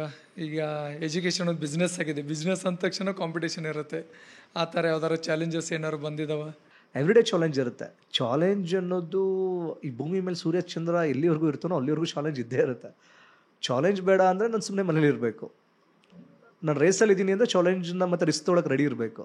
ಹಾಗಾಗಿ ಚಾಲೆಂಜ್ ಅನ್ನೋ ವರ್ಡ್ ಇದೆಯಲ್ಲ, ಅದ್ರ ಜೊತೆಗೆ ನಾನು ಚಾಲೆಂಜ್ ಅನ್ನೋದಕ್ಕಿಂತ ಹಾರ್ಡ್ ವರ್ಕ್ ಆ್ಯಂಡ್ ಡೆಡಿಕೇಶನ್ಸ್ ಮತ್ತು ಕನ್ಸಿಸ್ಟೆನ್ಸಿ ಮೇಲೆ ಜಾಸ್ತಿ ನಂಬಿಕೆ ಇಡ್ತೀನಿ. ಗೆಲ್ಲಬೇಕು ಅನ್ನೋದನ್ನು ಆಸೆ ಪಡ್ತೀನಿ. ನನ್ನ ಮೋಟೋ ಏನಿದೆ ಅಂತಂದರೆ, ಈಗ ನಾನು ಲಾಸ್ಟ್ ಇಯರ್ ಏನು ಅಡ್ಮಿಷನ್ ತೊಗೊಂಡಿದ್ದೆ ಅದಕ್ಕಿಂತ 1 ಅಡ್ಮಿಷನ್ ಜಾಸ್ತಿ ಆದರೆ ಸಾಕು ನನಗೆ. That is my achievement. ಬೇರೆ ಸ್ಕೂಲ್ನ ಕಂಪ್ಯಾರಿಸನ್ ಮಾಡೋದು ಬೇಡ, ನನಗೆ ಅದರ ಅವಶ್ಯಕತೆಯೂ ಸಹ ಇಲ್ಲ. ಲಾಸ್ಟ್ ಇಯರ್ ನಾನು ಏನು ಕ್ವಾಲಿಟಿ ಆಫ್ ಎಜುಕೇಷನ್ ಕೊಡ್ತಿದ್ದೆ ಅದಕ್ಕಿಂತ ಅಟ್ಲೀಸ್ಟ್ 0.1% ಅವರು ನೆಕ್ಸ್ಟ್ ಇಯರ್ ಇಂಪ್ರೂವ್ಮೆಂಟ್ ಆಗಬೇಕು. ಯಾರು ಬೇಡ, ನಮ್ಮ ಡಾಕ್ಟ್ರೇ ಹೇಳಿದರು ನನಗೆ, ಸುನೀಲ್ ಏನು ಯೋಚನೆ ಮಾಡಿಬಿಡಿ ಸುನೀಲ್, ಸೀದಾಗಿ ಅಡ್ಮಿಷನ್ ಮಾಡಿಬಿಡಿ, ತುಂಬ ಚೆನ್ನಾಗಿದೆ. ಬುಕ್ಸ್ ಎಲ್ಲ ತೋರಿಸ್ತಾ ಇದ್ರು, ನೋಡಿ ಇಲ್ಲಿ ಈ ಥರ ನನ್ನ ಮಗನ ಫೋಟೋ ಇದೆ ಇದರಲ್ಲಿ, ಎಷ್ಟು ಖುಷಿ ಪಡ್ತಾನೆ ನನ್ನ ಮಗ, ಸ್ಕೂಲ್ಗೆ ಹೋಗ್ತಾನೆ ಅಂತ ಡೌಟ್ ಇತ್ತು ನನಗೆ. ಅವನು ತುಂಬ ಮನೆ ಬಿಟ್ಟು ಎಲ್ಲೂ ಹೊರಗಡೆ ಹೋದವನಲ್ಲ, ಅಡ್ಜಸ್ಟ್ ಆಗಿದ್ದಾನೆ ಅಂತ ಎಲ್ಲ ಕೇಳ್ತಾ ಇದ್ರೆ ಖುಷಿ ಅನಿಸುತ್ತೆ. ಆ್ಯಂಡ್ ಏನಾದ್ರು ಸ್ಪೆಷಲಾಗಿ ಪೇರೆಂಟ್ಸ್ಗಳು ಬೇಡಿಕೆ ಇಟ್ಟಿದ್ದು, ಅಯ್ಯೋ ಈ ಥರನೂ ಕೇಳ್ತಾರಲ್ಲ ಗುರು ಅನಿಸಿದ್ದು, ಆ ಥರ ಯಾವ್ದಾರು ಇದೆಯಾ ಮೊಮೆಂಟ್ಸು? ಇಲ್ಲ, ಕೆಲವು ಟೈಮ್ ಅನಿಸುತ್ತೆ. ಹೇಗೆ ಹೇಳೋದು ಅಂತ ಅಂದರೆ, ಕೆಲವು ಪೇರೆಂಟ್ಸ್ ಹೇಳ್ತಾ ಹೋಗ್ತಾರೆ, ಸರ್ ಅವ್ನು ಓದ್ತಾ ಇದ್ರು ಪರವಾಗಿಲ್ಲ ಸರ್, ಅವನು ಆರಾಮಾಗಿ ರಾಜನ್ ಥರ ಇದ್ಬಿಟ್ಟು ಬರಲಿ ಅಂದಿದ್ದು ಉದಾಹರಣೆಗಳು ಇದೆ. ಕೆಲವು ಪೇರೆಂಟು, ಸರ್ ಅವ್ನಿಗೆ ಚೆನ್ನಾಗಿ ಹಾಕೊಂಡು ಸರಿಯಾಗಿ ಅವನ್ನ ಬೆಂಡ್ ಮಾಡಿ ಸರ್, ತುಂಬ ಹಾರಾಡ್ತಾನೆ ಅನ್ನೋ ಪೇರೆಂಟ್ಸ್ಗಳು ಇದ್ದಾರೆ. ಇಲ್ಲ, ಡಿಫ್ರೆಂಟ್ ಟೈಪ್ಸ್ ಆಫ್ ಪೇರೆಂಟ್ಸ್ ನಾವು ನೋಡ್ತಾ ಇರ್ತೀವಿ. ಅದರಲ್ಲಿ ಫನ್ನಿನೂ ಕೆಲವು ಟೈಮ್ ಫನ್ನಿನೂ ಅನಿಸುತ್ತೆ, ಕೆಲವು ತುಂಬ ಸೀರಿಯಸ್ ಪೇರೆಂಟ್ಸ್ಗಳನ್ನೂ ಸಹ ನೋಡಿದ್ದೀವಿ. ಲೈಕ್ ಅದೆಲ್ಲ ಕಾಮನ್ ಅನಿಸುತ್ತೆ ಆ ಫೀಲ್ಡಲ್ಲಿ. ನಾವು ಮೊದಲೆಲ್ಲ ನಮ್ಮ ಟೀಚರ್ಸ್ ಎಲ್ಲ ಬಂದರು ಅಂದರೆ, ನಮ್ಮ ಗಲ್ಲೀಲಿ ಬಂದರು ಅಂದರೆ ನಾವು ಓಡಿಗೆಲ್ಲ ಬಚ್ಕೊಂಡು ಕೂತ್ಕೊಂಡ್ಬಿಡ್ತಿದ್ವಿ ಎಲ್ಲರೂ, ಅಯ್ಯೋ ಸರ್ ಬಂದರು ಅಂತ. ಬಟ್ ಈಗಿನ ಮಕ್ಕಳೆಲ್ಲ ಹಂಗಿಲ್ಲ, ಟೀಚರ್ಸ್ ಜೊತೆ ತುಂಬ ಕ್ಲೋಸ್ ಆಗಿ ಆರಾಮಾಗಿ ಮಾತಾಡ್ಕೊಂಡು ಕಂಫರ್ಟೇಬಲ್ ಆಗಿರ್ತಾರೆ. ಹೌದು. ಆಮೇಲೆ ತುಂಬ ಹಚ್ಕೊಂಡಿರ್ತಾರೆ. ನಿಮ್ಗೆ ಯಾವ ಥರ ಯಾವ್ದಾದ್ರು ನೆನಪುಗಳು ಅಂದರೆ, ಮಕ್ಕಳು ಫೋನ್ ಮಾಡಿದ್ದಾಗಲಿ? ಆ ವಿಚಾರದಲ್ಲಿ ಸಾಕಷ್ಟಿದೆ. ಅನ್ವಿತಾ ಅಂತ ನರ್ಸರಿ ಸ್ಟೂಡೆಂಟ್, ದಸರಾ ಹಾಲಿಡೇಸಲ್ಲಿ ರಜಾ ಇದೆ ಅಂದ್ಬಿಟ್ಟು ನೈಟ್ 10:30 ಸ್ಕೂಲಿಗೆ ಬಂದಿದ್ಲು. ಅವ್ರ ಪಪ್ಪನ ಸ್ಕೂಲ್ ನೋಡಲೇಬೇಕು ಪಪ್ಪ, ಸ್ಕೂಲ್ಗೆ ಹೋಗ್ಲೇಬೇಕು ಪಪ್ಪ ಅಂತ. ಪೇರೆಂಟ್ ನನಗೆ ಫೋಟೋ ಕಳಿಸಿ, ಸರ್ ನೋಡಿ ಸರ್ ಸ್ಕೂಲ್ ನೋಡ್ಬೇಕಂತೆ ಅಂತ ವಿಡಿಯೋ ಕಾಲ್ ಮಾಡಿದ್ದುಂಟು. ಮತ್ತು ಝೋಹಾ ಅಂತ ನರ್ಸರಿ ಸ್ಟೂಡೆಂಟ್, ನನ್ನ ಸುಪ್ಪಿ ಸರ್ನ ನೋಡಬೇಕು ವಿಡಿಯೋ ಕಾಲ್ ಮಾಡಿ ಅಂತ ಅವ್ರ ಫ್ರೆಂಡ್ಸ್ ಜೊತೆ ಮಾತಾಡೋ ಅಂಥದ್ದು. ಅದೆಲ್ಲ ಸಹಜ, ಯಾಕೆಂದರೆ ತುಂಬ ಅಟ್ಯಾಚ್ಮೆಂಟ್ ತುಂಬ ಚೆನ್ನಾಗಿ ಬೆಳೆಸ್ಕೋತಾರೆ. ಅಂದರೆ ನಂಬರ್ ಆಫ್ ಸ್ಟೂಡೆಂಟ್ಸ್ ನಾವು ನೋಡಿದಾಗ ಬೇಸಿಕಲಿ ಎಲ್ಲರೂ ನಾವು ಫ್ಯಾಮಿಲಿ ಓರಿಯೆಂಟೆಡ್ ಆಗಿರೋ ಥರನೇ ನಮ್ಮ ಒಟ್ಟಿಗೆ ಇರ್ತಾರೆ. ಅದು ಆ ಮಕ್ಕಳು ಹೃದಯ ಶ್ರೀಮಂತಿಕೆ ಅಂತ ಹೇಳಬೇಕು. ಕಂಫರ್ಟೇಬಲ್ ಆಗಿ ನೀವು ಅವ್ರ ಜೊತೆ ಬಿಹೇವ್ ಮಾಡಿದರೆ ಅವಾಗ ಇಲ್ಲ, ಅದು ಕಂಪಲ್ಸರಿ ಮಾಡಲೇಬೇಕು. ಯಾಕೆಂತಂದರೆ ನಾವು ಸಂಸ್ಥೆ ಕಟ್ಟಿರೋದು ಏನೋ ಒಂದು ಲಾಭ ಪಡೆಯೋದಕ್ಕಲ್ಲ. ಆ ಜಾಗ ಇದೆಯಲ್ಲ, ಆ ಜಾಗದಲ್ಲಿ ನಾನು ಬಿಸ್ನೆಸ್ ಬಗ್ಗೆ ಯೋಚನೆ ಮಾಡಿದ್ರೆ ನನಗಿದೆಲ್ಲ ಸಿಗಲ್ಲ. ನಾನು ನನ್ನ ಕುಟುಂಬ ಅಂತ ನೋಡಿದಾಗ ಇದೆಲ್ಲ ಸಾಕಷ್ಟು ವಿಚಾರಗಳನ್ನು ನಾನು ಪಡಿತಾ ಹೋಗ್ತೀನಿ. ಹಾಗಾಗಿ ನಾನು ಅದ್ರ ಬಗ್ಗೆ ಸಾಕಷ್ಟು ಒತ್ತು ಕೊಡ್ತೀನಿ, ಮುಂದೆನೂ ಕೊಡ್ತೀನಿ. ಆ್ಯಂಡ್ ಪೇರೆಂಟ್ಸ್ ಯಾವುದಾದ್ರು ಈಗ ಅನ್ನೆಸೆಸರಿ ಕಂಪ್ಲೇಂಟ್ಸ್ ಅಂದರೆ, ಈ ಥರ ಮಗ ಊಟ ಮಾಡಲ್ಲ, ಹಠ ಮಾಡ್ತಾನೆ, ಈ ಥರ ಯಾವ್ದಾದ್ರು ಕಂಪ್ಲೇಂಟ್ಸ್ ಬರ್ತಾವ? ನನಗೆ ಹೇಳಬೇಕು ಅಂತಂದರೆ ಡೈಲಿ 1 or 2 ಕಾಲ್ಸ್ ಬಂದೇ ಬರುತ್ತೆ. ಜಾಸ್ತಿ ಕಂಪ್ಲೇಂಟ್ ಬರೋದು ಯಾವುದು? ಮೊಬೈಲ್ ನೋಡ್ತಾ ಇದೆ. ಮೊಬೈಲ್ ಪೇರೆಂಟ್ಸೇ ನೋಡ್ತಿರ್ತಾರೆ. ಮೊಬೈಲ್ ಅದೇ ಪ್ರಾಬ್ಲಮ್. ಅದೇ ಈಗ ಪ್ರಾಬ್ಲಮ್ ನಾವು ಪೇರೆಂಟ್ಸು ತಪ್ಪು ಪ್ರಾಬ್ಲಮ್ ಅಂತ ಹೇಳೋದಕ್ಕಾಗಲ್ಲ. ಏಕೆಂತಂದರೆ ಇವತ್ತಿನ ಜರ್ನಿಯಲ್ಲಿ ವರ್ಕ್ ಫ್ರಮ್ ಹೋಮ್ ಅನ್ನೋ ಒತ್ತಡದಲ್ಲಿ ಪೇರೆಂಟ್ಸ್ಗಳು ವರ್ಕ್ ಮಾಡೋದಕ್ಕೆ ಲ್ಯಾಪ್ಟಾಪ್ ಯೂಸ್ ಮಾಡಲೇಬೇಕು, ಮೀಟಿಂಗ್ಸ್ಗಳು ಅಟೆಂಡ್ ಮಾಡೋದಕ್ಕೆ ಸ್ಮಾರ್ಟ್ಫೋನ್ಸ್ನ ಯೂಸ್ ಮಾಡಲೇಬೇಕಾಗುತ್ತೆ, ಅನಿವಾರ್ಯತೆ ಇರುತ್ತೆ. ಈಗ ಅವರು ಪೇರೆಂಟ್ಸ್ ಅನ್ನೆಸರಿ ಯೂಸ್ ಮಾಡ್ತಿದ್ದಾರೆ, ಅದು ನೋಡಿ ಮಕ್ಕಳು ಕಲಿತಾರೆ ಅನ್ನೋದು ಸಹ ರಾಂಗ್. ಹಾಗಾಗಿ ನಾವು ಸ್ಕೂಲಲ್ಲಿ ಒಂದು ಅವೇರ್ನೆಸ್ ಕಾರ್ಯಕ್ರಮ ಮಾಡಿದ್ವಿ. ಜಾಸ್ತಿ ಮೊಬೈಲ್ ನೋಡ್ತಾ ಇದ್ದಾಗ ಮೊಬೈಲ್ ವಾಷಿಂಗ್ ಬಗ್ಗೆ ಒಂದು ಅವೇರ್ನೆಸ್ ಕಾರ್ಯಕ್ರಮ ಮಾಡಿದ್ವಿ. ನಮ್ಮ ಟೀಚರ್ ಸ್ಟಾಫ್ಸ್ ಎಲ್ಲ ತುಂಬ ಚೆನ್ನಾಗಿ ಮಾಡಿದರು. Shambhavi madam, Salma ma'am, Roohi ma'am ಎಲ್ಲ ಕಂಬೈನ್ ಆಗಿ ಶಾಂಭವಿ ಮ್ಯಾಮ್, ಇದು ಸಿಮ್ರಾನ್ ಮ್ಯಾಮ್ ಎಲ್ಲ ಜಾಯ್ನ್ ಆಗಿ ಒಂದು ಒಳ್ಳೆ ಅವೇರ್ನೆಸ್ ಕಾರ್ಯಕ್ರಮ ಮಾಡಿದ್ರು. ರಂಜಿತಾ ಮ್ಯಾಮ್ ಎಲ್ಲ ಇಲ್ಲ ಲೈಕ್ ಹೇಗೆ ಅಂತಂದರೆ ಜಸ್ಟ್ ಒಂದು ಸೀನ್ ಥರ, ಲೈಕ್ ಒಂದು ಡ್ರಾಮಾ ಥರ. ಮ್ಯಾಮ್ ಒಬ್ಬರು ಮೊಬೈಲ್ ನೋಡ್ತಾ ಇರ್ತಾರೆ, ಜಾಸ್ತಿ ಮೊಬೈಲ್ ನೋಡಿ ಕಣ್ಣು ಅವ್ರಿಗೆ ಸಮಸ್ಯೆ ಆಗುತ್ತೆ. ದೆನ್ ಆಫ್ಟರ್ ದಟ್ ಕಣ್ಣು ಕಾಣಿಸ್ತಾ ಇರಲ್ಲ ಅವ್ರಿಗೆ, ಈ ಥರ ಬ್ಯಾಂಡೇಜ್ ಹಾಕೋ ಬರ್ತಾರೆ. ಆಮೇಲೆ ದೆನ್ ಒಂದು ನಮ್ಮ ಇನ್ನೊಬ್ಬರು ಮ್ಯಾಮ್, ರೂಹಿ ಮ್ಯಾಮು, ದಿಸ್ ಇಂಜಸ್ ಟು ಇವರ ಐಸ್ ಅಂತ ಹೇಳುವಂಥದ್ದು. ಮಕ್ಕಳುಗಳು ಮನೆಗೆ ಹೋಗ್ಬಿಟ್ಟು ಅದನ್ನೇ ಹೇಳುವಂಥದ್ದು. ಯಾವ ಥರ ಹೇಳ್ತಿದ್ರು, ಮಮ್ಮಿ ಮೊಬೈಲ ನೋಡಿದ್ರೆ ಮೊಬೈಲ್ ನೋಡ್ತಾ ಇದ್ರು ಜಾಸ್ತಿ, ಸಲ್ಮಾ ಮ್ಯಾಮ್ಗೆ ಕಣ್ಣೇ ಹೋಗ್ಬಿಡ್ತು. ಅವ್ರು ನಿಜ ಅನ್ಕೊಂಡಿರ್ಬೇಕು ಪೇರೆಂಟ್ಸ್ ಆ ಥರ. ಹಾಗಾಗಿ ತುಂಬ ಒಳ್ಳೆ ಆ್ಯಕ್ಟಿವಿಟಿ ಅಂತ ಪೇರೆಂಟ್ಸ್ಗಳು ಹೇಳಿದಂಥದ್ದು ಉಂಟು. ಅದ್ರ ಜೊತೆಗೆ ಆ ಮಕ್ಕಳುಗಳ ಚಾಣಾಕ್ಷತನೂ ತುಂಬ ಚೆನ್ನಾಗಿತ್ತು. ಮೊನ್ನೆ ಸಲ್ಮಾ ಮ್ಯಾಮ್ಗೆ ಕಣ್ಣು ಹೋಯ್ತು, ಈಗಾಗಲೇ ಕಣ್ಣು ಚೆನ್ನಾಗಿ ಕಾಣಿಸ್ತದೆ ಅಂತ ಗೇಲಿ ಮಾಡಿದಂಥದ್ದು ನೈಜ ಉದಾಹರಣೆಗಳನ್ನ ನೋಡ್ತಾ ಇದೀವಿ ಸಾಕಷ್ಟು ಶಾಲೆಗಳಲ್ಲಿ. ಮಕ್ಕಳನ್ನ ಬಕರ ಮಾಡೋದು ಅಷ್ಟೇ ತುಂಬಾ ಕಷ್ಟ ಇದೆ, ಎಲ್ಲ ಕಲ್ತು ಬಂದಿರ್ತಾವೆ ಹೊಟ್ಟೆಲಿ. ಒಂದು ಸಿಂಪಲ್ ಎಕ್ಸಾಂಪಲ್ ಅದಕ್ಕೆ ನಾನು ಹೇಳ್ತೀನಿ. Last year world environment day ಮಾಡಿದ್ವಿ, ಎಲ್ಲ ಮಕ್ಕಳು ಕರ್ಕೊಂಡು ಗಿಡ ನಡೆಸಿದ್ವಿ. ಇತ್ತಾಯಿ ವೆಂಕಟೇಶ್ ಅಂದ್ಬಿಟ್ಟು ಒಂದು ಬ್ರಿಲಿಯಂಟ್ ಸ್ಟೂಡೆಂಟ್, ನಾನು ಹೆಂಗೆ ಹಿಂಸೆ ಕೊಟ್ಟ ಅವ್ನು ವೀಕಂದ್ರೆ, ಸರ್ ನಿನ್ನೆ ಗಿಡ ನೆಟ್ಟಿದ್ವಲ್ಲ ಸರ್, ಬನ್ನಿ ಸರ್ ಇವತ್ತು ಗಿಡ ನೆಡೋಣ, ಇವತ್ತು ಗಿಡ ನೆಡೋಣ ಬನ್ನಿ ಸರ್, ನಿನ್ನೆ ಮಾತಾಡೋ ಗಿಡ ನೆಡಬೇಕಾ sir, every day is calling sir ಗಿಡ ನೆಡೋಣ ಬನ್ನಿ ಸರ್. ಕಾಮನ್ ಆಗಿ ಪೇರೆಂಟ್ಸ್ ಕಡೆಯಿಂದ ಯಾವ ಮಿಸ್ಟೇಕ್ಸ್ ನೋಡಿದ್ರಿ? ಕಾಮನ್ ಆಗಿ ಪೇರೆಂಟ್ಸ್ ಮಾಡೋ ಮಿಸ್ಟೇಕ್ಗಳು. ಪೇರೆಂಟ್ಸ್ ಮಾಡೋ ಮಿಸ್ಟೇಕ್ಸ್ ಏನು ಅಂತಂದ್ರೆ, ಊಟ ಜಾಸ್ತಿಯಾಗಿ ಕಳಿಸ್ಬಿಡ್ತಾರೆ ಮಕ್ಕಳುಗಳಿಗೆ. ಕ್ವಾಂಟಿಟಿ ಆಫ್ ಫುಡ್ ಎಕ್ಸಾಕ್ಟ್ಲಿ, ಇದ್ರ ಬಗ್ಗೆ ಮಾತಾಡಬೇಕು. ಒಂದು ನೆಕ್ಸ್ಟ್ ಯಾರು ಡಾಕ್ಟರ್ ಕರ್ಕೊಂಡು ಪಾಡ್ಕಾಸ್ಟ್ ಮಾಡ್ತೀನಿ. ಓವರ್ ಫೀಡಿಂಗ್ ತುಂಬಾ ಲೈಕ್ ಏನಾಗ್ತಾ ಹೋಗುತ್ತೆ, ನ್ಯೂಟ್ರಿಷನ್ ಚಾರ್ಟ್ ನ ಬ್ಯಾಲೆನ್ಸ್ ಮಾಡಲ್ಲ, ತುಂಬಾ ಫುಡ್ ಆಗಿ ಕಳಿಸ್ಬಿಡ್ತಾರೆ. ಅದರಲ್ಲಿ ರೈಸ್ ಏನ್ ಖುಷಿ ಅಂತಂದ್ರೆ, ಬಾಕ್ಸ್ ಕಾಲಿಂಗ್ ಮಾಡಿದ್ರೆ ಇವ್ನು ಫಿಸಿಕಲ್ ಡೆವಲಪ್ಮೆಂಟ್ ಚೆನ್ನಾಗಾಗುತ್ತೆ ಅಂತ. ಅದು ರಾಂಗ್. ಅದು ನಾವು ಅದಕ್ಕೆ ಹೇಳ್ತಾ ಇರ್ತೀವಿ, ಜಾಸ್ತಿ ನಟ್ಸ್ನ ಯೂಸ್ ಮಾಡಿ, ಫ್ರೂಟ್ಸ್ನ ಯೂಸ್ ಮಾಡಿ, ವೆಜಿಟೇಬಲ್ಸ್ಗಳನ್ನ ಕಳಿಸ್ಕೊಡಿ ಮಕ್ಕಳುಗಳಿಗೆ. ನಾವಿಲ್ಲಿ ತಿನ್ನಿಸ್ತೀವಿ ಅಂತ ನಾವು ಹೇಳ್ತೀವಿ, ಯಾಕೆಂದರೆ ನಾವು ಇಲ್ಲಿ ಮೋಟಿವೇಟ್ ಮಾಡಿ ತಿನ್ನಿಸೋವಂಥದ್ದು ಡ್ಯೂಟಿ ನಮ್ಮದು, ರೆಸ್ಪಾನ್ಸಿಬಿಲಿಟೀಸ್ ನಮ್ಮದಿರುತ್ತೆ. ನಾವು ಆ ಕಡೆ ಕೆಲಸ ಮಾಡ್ತಾ ಇರ್ತೀವಿ. ಹಾಗಾಗಿ almost 95 to 98% of people they are sending nutrition food. 1 or 2 basically ನಾವು ಅವ್ರು ತಪ್ಪು ಅಂತಲೂ ಹೇಳೋಕ್ಕಾಗಲ್ಲ. ಏನಾಗ್ತಾ ಹೋಗುತ್ತೆ, ಬಂದಿರೋದೇ ಹಂಗಿದೆ. ಈಗ ರೈಸ್ ಜಾಸ್ತಿ ತಿಂದರೆ ಗಟ್ಟಿ ಆಗ್ತಾರೆ ಅಂತ. ಯೂಶಲಿ ಇರೋ ಸ್ಟ್ಯಾಂಡರ್ಡ್ಸ್ ಅದು 50% ರೈಸ್, 50% ತರಕಾರಿ ಇರಬೇಕು. ನಾವು ಸಾಂಬಾರಲ್ಲಿ ಎಲ್ಲಿ ಒಂದು 4 ಪೀಸ್ ತರಕಾರಿ ಬಿದ್ದಿರುತ್ತೆ. ಸೊ ಅದ್ರ ಬಗ್ಗೆನೂ ಒಂದು ಮಾತಾಡಬೇಕು, ತುಂಬ ಇದೆ ಅದ್ರ ಬಗ್ಗೆ. ಒಬ್ರು ಯಾರು ಡಾಕ್ಟರ್ ಸಿಕ್ಕರೆ ನಮ್ಮ ಡಾಕ್ಟರ್ ಜೊತೆ ಕರ್ಕೊಂಡು ಮಾತಾಡಬೇಕು. ಡಾಕ್ಟರ್ ಹೇಳಿದ್ರೇ ಅದಕ್ಕೊಂದು ತೂಕ ಇರುತ್ತೆ. ಅದಕ್ಕೊಂದು ಪೇರೆಂಟ್ಸ್ಗಳಿಗೆ ಮತ್ತೇನು ಅಡ್ವೈಸ್ ಮಾಡ್ತೀರಾ? ಪೇರೆಂಟ್ಸ್ಗೆ ನಾವೇನು ಅಡ್ವೈಸ್ ಮಾಡೋಂಥದ್ದು ಏನಿಲ್ಲ. ನಾನು ಹೇಳೋದೇನು ಅಂತಂದರೆ, ಅಡ್ವೈಸ್ ಇನ್ ದ ಸೆನ್ಸ್, ಮಕ್ಕಳು ಏನು ಆಗಬೇಕು ಅನ್ನೋದಕ್ಕಿಂತ ಮನುಷ್ಯ ಆಗಬೇಕು ಅನ್ನೋದು ಆ ವರ್ಡ್ ಇದೆಯಲ್ಲ, ಅದು ಅಲ್ಟಿಮೇಟ್ ವರ್ಡ್. ಅದು ಒಳ್ಳೆ ಮನುಷ್ಯ ಆಗಬೇಕು. ಹೌದು, ಏನಾದರೂ ಆಗು ಮೊದಲು ಮಾನವನಾಗು. ನಾವು ಕುವೆಂಪು ಅವರ ಮಾತಿದೆಯಲ್ಲ, ಅದು ಈ ಪ್ರಪಂಚದಲ್ಲಿ ಅಲ್ಟಿಮೇಟ್ ಥಾಟ್. ಅದು ನಾನು ಅದು ಮುಂದೆ ಏನಾರು ಆಗೋಣ, ನನ್ನ ಬೇಸಿಕ್ ನಾನು ಏನಾಗಬೇಕು, ಈ ದೇಶದ ಒಳ್ಳೆ ಪ್ರಜೆ ಆಗಬೇಕು. ನಾನು ಫ್ಯೂಚರ್ IAS ಆಗ್ತೀನೋ, IPS ಆಗ್ತೀನೋ, ಇಲ್ಲ ನಾನು ಪೊಲಿಟಿಷಿಯನ್ ಆಗ್ತೀನೋ, ಡಾಕ್ಟರ್ ಆಗ್ತೀನೋ, ಇಂಜಿನಿಯರ್ ಆಗ್ತೀನೋ, ಆದಮೇಲೆ ನಾನೇನು ಮಾಡ್ತೀನಿ? ಇಲ್ಲಿವರೆಗೂ ಕರ್ಕೊಂಡು ಬಂದೆ, ಕರ್ಕೊಂಡು ಬಂದು ನನ್ನನ್ನು ಅಧಿಕಾರಿ ಮಾಡಿದ್ಮೇಲೆ ನಾನೇನು ಮಾಡ್ತೀನಿ? ಕರಪ್ಷನ್ ಒಳಗಡೆ ಮುಳುಗೋಗ್ತೀನಾ, ಇಲ್ಲ ನೊಂದವ್ರು ಕಣ್ಣೀರು ಒರೆಸೋದು ಕೆಲಸ ಮಾಡ್ತೀನಾ? That is the major important. ಹಾಗಾಗಿ ಏನು ಆಗೋದಕ್ಕಿಂತ ಮೊದಲು ಮಾನವನಾಗೋದು ತುಂಬ ಇಂಪಾರ್ಟೆಂಟ್. ಒಳ್ಳೆ ಮನುಷ್ಯ ಆದಮೇಲೆ ಏನಾದರೂ ಮಾಡ್ಬೋದು. ನೆಕ್ಸ್ಟ್ ಒಂದೆರಡು ರ್ಯಾಪಿಡ್ ಫೈರ್ ಕ್ವೆಶನ್ಸ್. ನಿಮ್ಮ ಫೇವ್ರೆಟ್ ಚಿಲ್ಡ್ರನ್ ಬುಕ್ ಅಥವಾ ಚಿಲ್ಡ್ರನ್ ಸಬ್ಜೆಕ್ಟ್ ಯಾವುದು? ನಿಮಗೆ ಇಷ್ಟ ಆಗುವಂಥ ಸಬ್ಜೆಕ್ಟು ಅಥವಾ ಚಿಲ್ಡ್ರನ್ ಬುಕ್? ನಿಮ್ಮ ಸ್ಕೂಲಲ್ಲಿ ಜನರಲ್ ಅವೇರ್ನೆಸ್ ಅಂತ subject. Funniest thing a child ever said. ನಿಮ್ಗೆ ಫನ್ನಿಯಾಗಿ ಅನಿಸಿದ್ದು? ಫನ್ನಿಯಾಗಿ ಅಂತಂದರೆ ತುಂಬ ಸ್ಟೂಡೆಂಟ್ಸ್ ತುಂಬ ಹೇಳಿದ್ದಾರೆ. ಅನ್ನೋದು ತುಂಬ ಫನ್ನಿಯೆಸ್ಟು ಅಂತ ಅಂದರೆ, ನಮ್ಮ ಮಕ್ಳುಗಳು ಹೇಗೆ ಅಂತಂದರೆ, ನಾನು ಮಾತಾಡ್ಸ್ತಾ ಇದ್ದಾಗ ಮನೇಲಿ ಹೋಗಿ ಜಗಳ ಮಾಡೋವಂಥದ್ದು. ಸುಪ್ರೀತ್ ಸರ್ ಇವತ್ತು ನಾನು ನೋಡಲಿಲ್ಲ, ನನ್ನ ಮಾತಾಡ್ಸಿಲ್ಲ ಅಂತ ಅನ್ನೋವಂಥದ್ದು. ಆಮೇಲೆ ಯಾರು ಮಗು, ಬೇರೆ ಯಾರು ಒಂದು ಮಗು ನಂಗೆ ಸ್ವೀಟ್ ತಂದು ಕೊಟ್ಟರೆ, ಅವಳು ತಂದು ಕೊಟ್ಟಿಲ್ಲ, ನಾನು ನಾಳೆ ತೊಗೊಂಡು ಕೊಡಬೇಕು ಅಂತ ಹಠ ಮಾಡೋವಂಥದ್ದು. ಇದೆಲ್ಲ ತುಂಬ ಫನ್ನಿಯೆಸ್ಟ್. ಆ ಥರ ಎಲ್ಲ ತಂದು ಕೊಡ್ತಾರೆ ಸಾಕಷ್ಟು. ಯಾಕೆಂತಂದ್ರೆ ಸಿಂಪಲ್ ಎಕ್ಸಾಂಪಲ್ ಹೇಗೆ ಅಂತಂದರೆ, ಅಲಿಜಾ ಅನ್ನೋ ಸ್ಟೂಡೆಂಟ್ ಒಂದು ಲಾಡು ತಂದು ಕೊಟ್ಟಿಲ್ಲ, ಫಂಕ್ಷನ್ ಇದೆ ಹಾಗಾಗಿ. ಅದ್ರ ತಂದು ಕೊಟ್ಟಿದ್ದಕ್ಕೆ ಕಾರುಣ್ಯ ಅನ್ನೋ ಸ್ಟೂಡೆಂಟು ಸುಪ್ರೀತ್ ಸರ್ಗೆ ಅಲಿಜಾ ಲಾಡು ಕೊಟ್ಟಿಲ್ಲ, ನಾನು ಲಾಡು ಕೊಡಬೇಕು ಅಂತ ನೈಟೆಲ್ಲ ನಿದ್ದೆ ಮಾಡಿಲ್ಲ, ಅವ್ರಿಗೆಲ್ಲ ಹಿಂಸೆ ಕೊಟ್ಟಿಯಾಳೆ. ಕಾರುಣ್ಯ ಅಂದ್ರೆ ಅದೇ ನಮ್ಮ ಸಾಂಗಲ್ಲಿ ನಿಮ್ಮ ಸಾಂಗಲ್ಲಿ ಆಕೆ ಆ್ಯಕ್ಟ್ ಮಾಡಿ ಹೇಳೆ. ಹೌದು, ಭಾರಿ ಹುಡುಗಿ ಬಿಡೋದು. ಅದೆಲ್ಲ ಕೇಳಿದಾಗ ತುಂಬ ಫನ್ನಿಯೆಸ್ಟ್ ಅನ್ಸುತ್ತೆ. ಆಮೇಲೆ ನಮ್ಮ ಝೋಹಾ ಹೇಳ್ತಾಳೆ, ಚಿಪ್ಪಿಚರ್ ಮೇರಿ ಜಾನ್ ಅಂತ ಹೇಳೋವಂಥದ್ದು.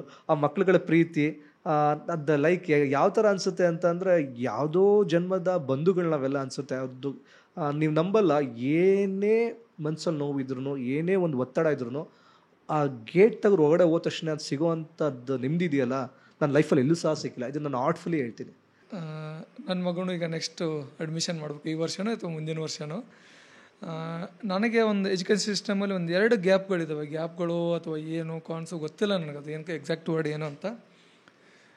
ಆ ಸಣ್ಣ ಮಕ್ಕಳಿಗೆ 3 ಲ್ಯಾಂಗ್ವೇಜ್ ಬೇಕು ಅನಿಸುತ್ತೆ ನನ್ನ ಪ್ರಕಾರ. ಒಂದು ಇಂಗ್ಲೀಷ್ ವರ್ಲ್ಡ್ ವೈಡ್ ಬೇಕೇ ಬೇಕೀಗ, ಅದು ವರ್ಲ್ಡ್ ವೈಡ್ ಎಕ್ಸೆಪ್ಟ್ ಮಾಡ್ಕೊಂಡಿದೆ. ಆ್ಯಂಡ್ ಮಾತೃಭಾಷೆ ಕನ್ನಡ, 2 ಸಾಕು. ಈ ಮಧ್ಯದಲ್ಲಿ ಹಿಂದಿ ಯಾಕೆ ಅಂತ ನಾನು ನನ್ನ ಮಗಳ ಸ್ಕೂಲಲ್ಲಿ ಹೋಗಿ ಕೇಳಿದ್ದೀನಿ, ಏನಾರು ಆಪ್ಷನ್ ಇದೆ ಅಂತ. ಸದ್ಯಕ್ಕೆ ಅವ್ರು ಇಲ್ಲ ಅಂತಂದರು. ನಿಮ್ಮ ಪ್ರೀ ಸ್ಕೂಲಲ್ಲಿ ಯಾವ ಲ್ಯಾಂಗ್ವೇಜ್ ಕಳಿಸ್ತೀರಾ? ಮತ್ತು ಪ್ರೀ ಸ್ಕೂಲಲ್ಲಿ ಮ್ಯಾಂಡಿಟ್ರಿ ಏನಿಲ್ಲ, ಇರಲೇಬೇಕು, ಹಿಂದಿ ಮಾಡಲೇಬೇಕು ಅಥವಾ ಕಂಪಲ್ಸರಿ ಅದನ್ನು ನಾವು ರನ್ ಮಾಡಲೇಬೇಕು ಅನ್ನೋದೇನು ರೂಲ್ಸ್ ಇಲ್ಲ. ಬಟ್ ಪ್ರಾಬ್ಲಮ್ ಏನಾಗ್ತಾ ಹೋಗುತ್ತೆ ಅಂದರೆ, ಮೋಸ್ಟ್ ಆಫ್ ಆಲ್ ಪೇರೆಂಟ್ಸ್ಗಳು ಫಸ್ಟ್ ಸ್ಟ್ಯಾಂಡರ್ಡ್ಗೆ CBSE ICSEನ ಅವರು ಸಿಲೆಬಸ್ ನೋಡ್ತಾ ಅಂಥ ಟೈಮಲ್ಲಿ ಹಿಂದಿ ಬೇಕಾಗ್ತಾ ಹೋಗುತ್ತೆ.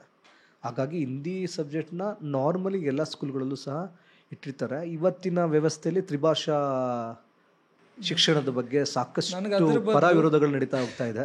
ಅಲ್ಲ, ಖಂಡಿತ ನಾನು ವಿರೋಧ, ನಾನು 200% ವಿರೋಧನ. ಯಾಕಂದರೆ ಅದೇ ಜಾಗದಲ್ಲಿ ಇನ್ನೊಂದು ಲ್ಯಾಂಗ್ವೇಜ್ ಕಲಿಸೋ ಬದಲು ನನ್ನ ಬೇಡಿಕೆ ಏನಪ್ಪ ಅಂತಂದರೆ, ನನ್ನ ಮಕ್ಕಳಿಗೆ ಹಿಂದಿ ಬೇಡ. ನಾನು ಆಲ್ರೆಡಿ ಹೇಳಿದ್ದೀನಿ, ಬಟ್ ಆಗ್ತಿಲ್ಲ. ಅದ್ರ ಬದಲು ಈಗ ಫುಡ್ ಆ್ಯಂಡ್ ನ್ಯೂಟ್ರಿಷನ್ ವ್ಯಾಲ್ಯೂಗಳ ಬಗ್ಗೆ ತಿಳಿಸ್ಕೊಡ್ಬೋದು. ಅದನ್ನ ಹೊರತುಪಡಿಸಿ ಫೈನಾನ್ಷಿಯಲ್ ಮ್ಯಾನೇಜ್ಮೆಂಟ್ ಬಗ್ಗೆ ತಿಳಿಸ್ಕೊಡ್ಬೋದು ಮಕ್ಕಳಿಗೆ. ಸ್ಕಿಲ್ ಬೇಸ್ಡ್ ಇನ್ನೊಂದು ಏನಾರು ಒಂದು ಸಬ್ಜೆಕ್ಟ್ ಇಡ್ಬೋದು.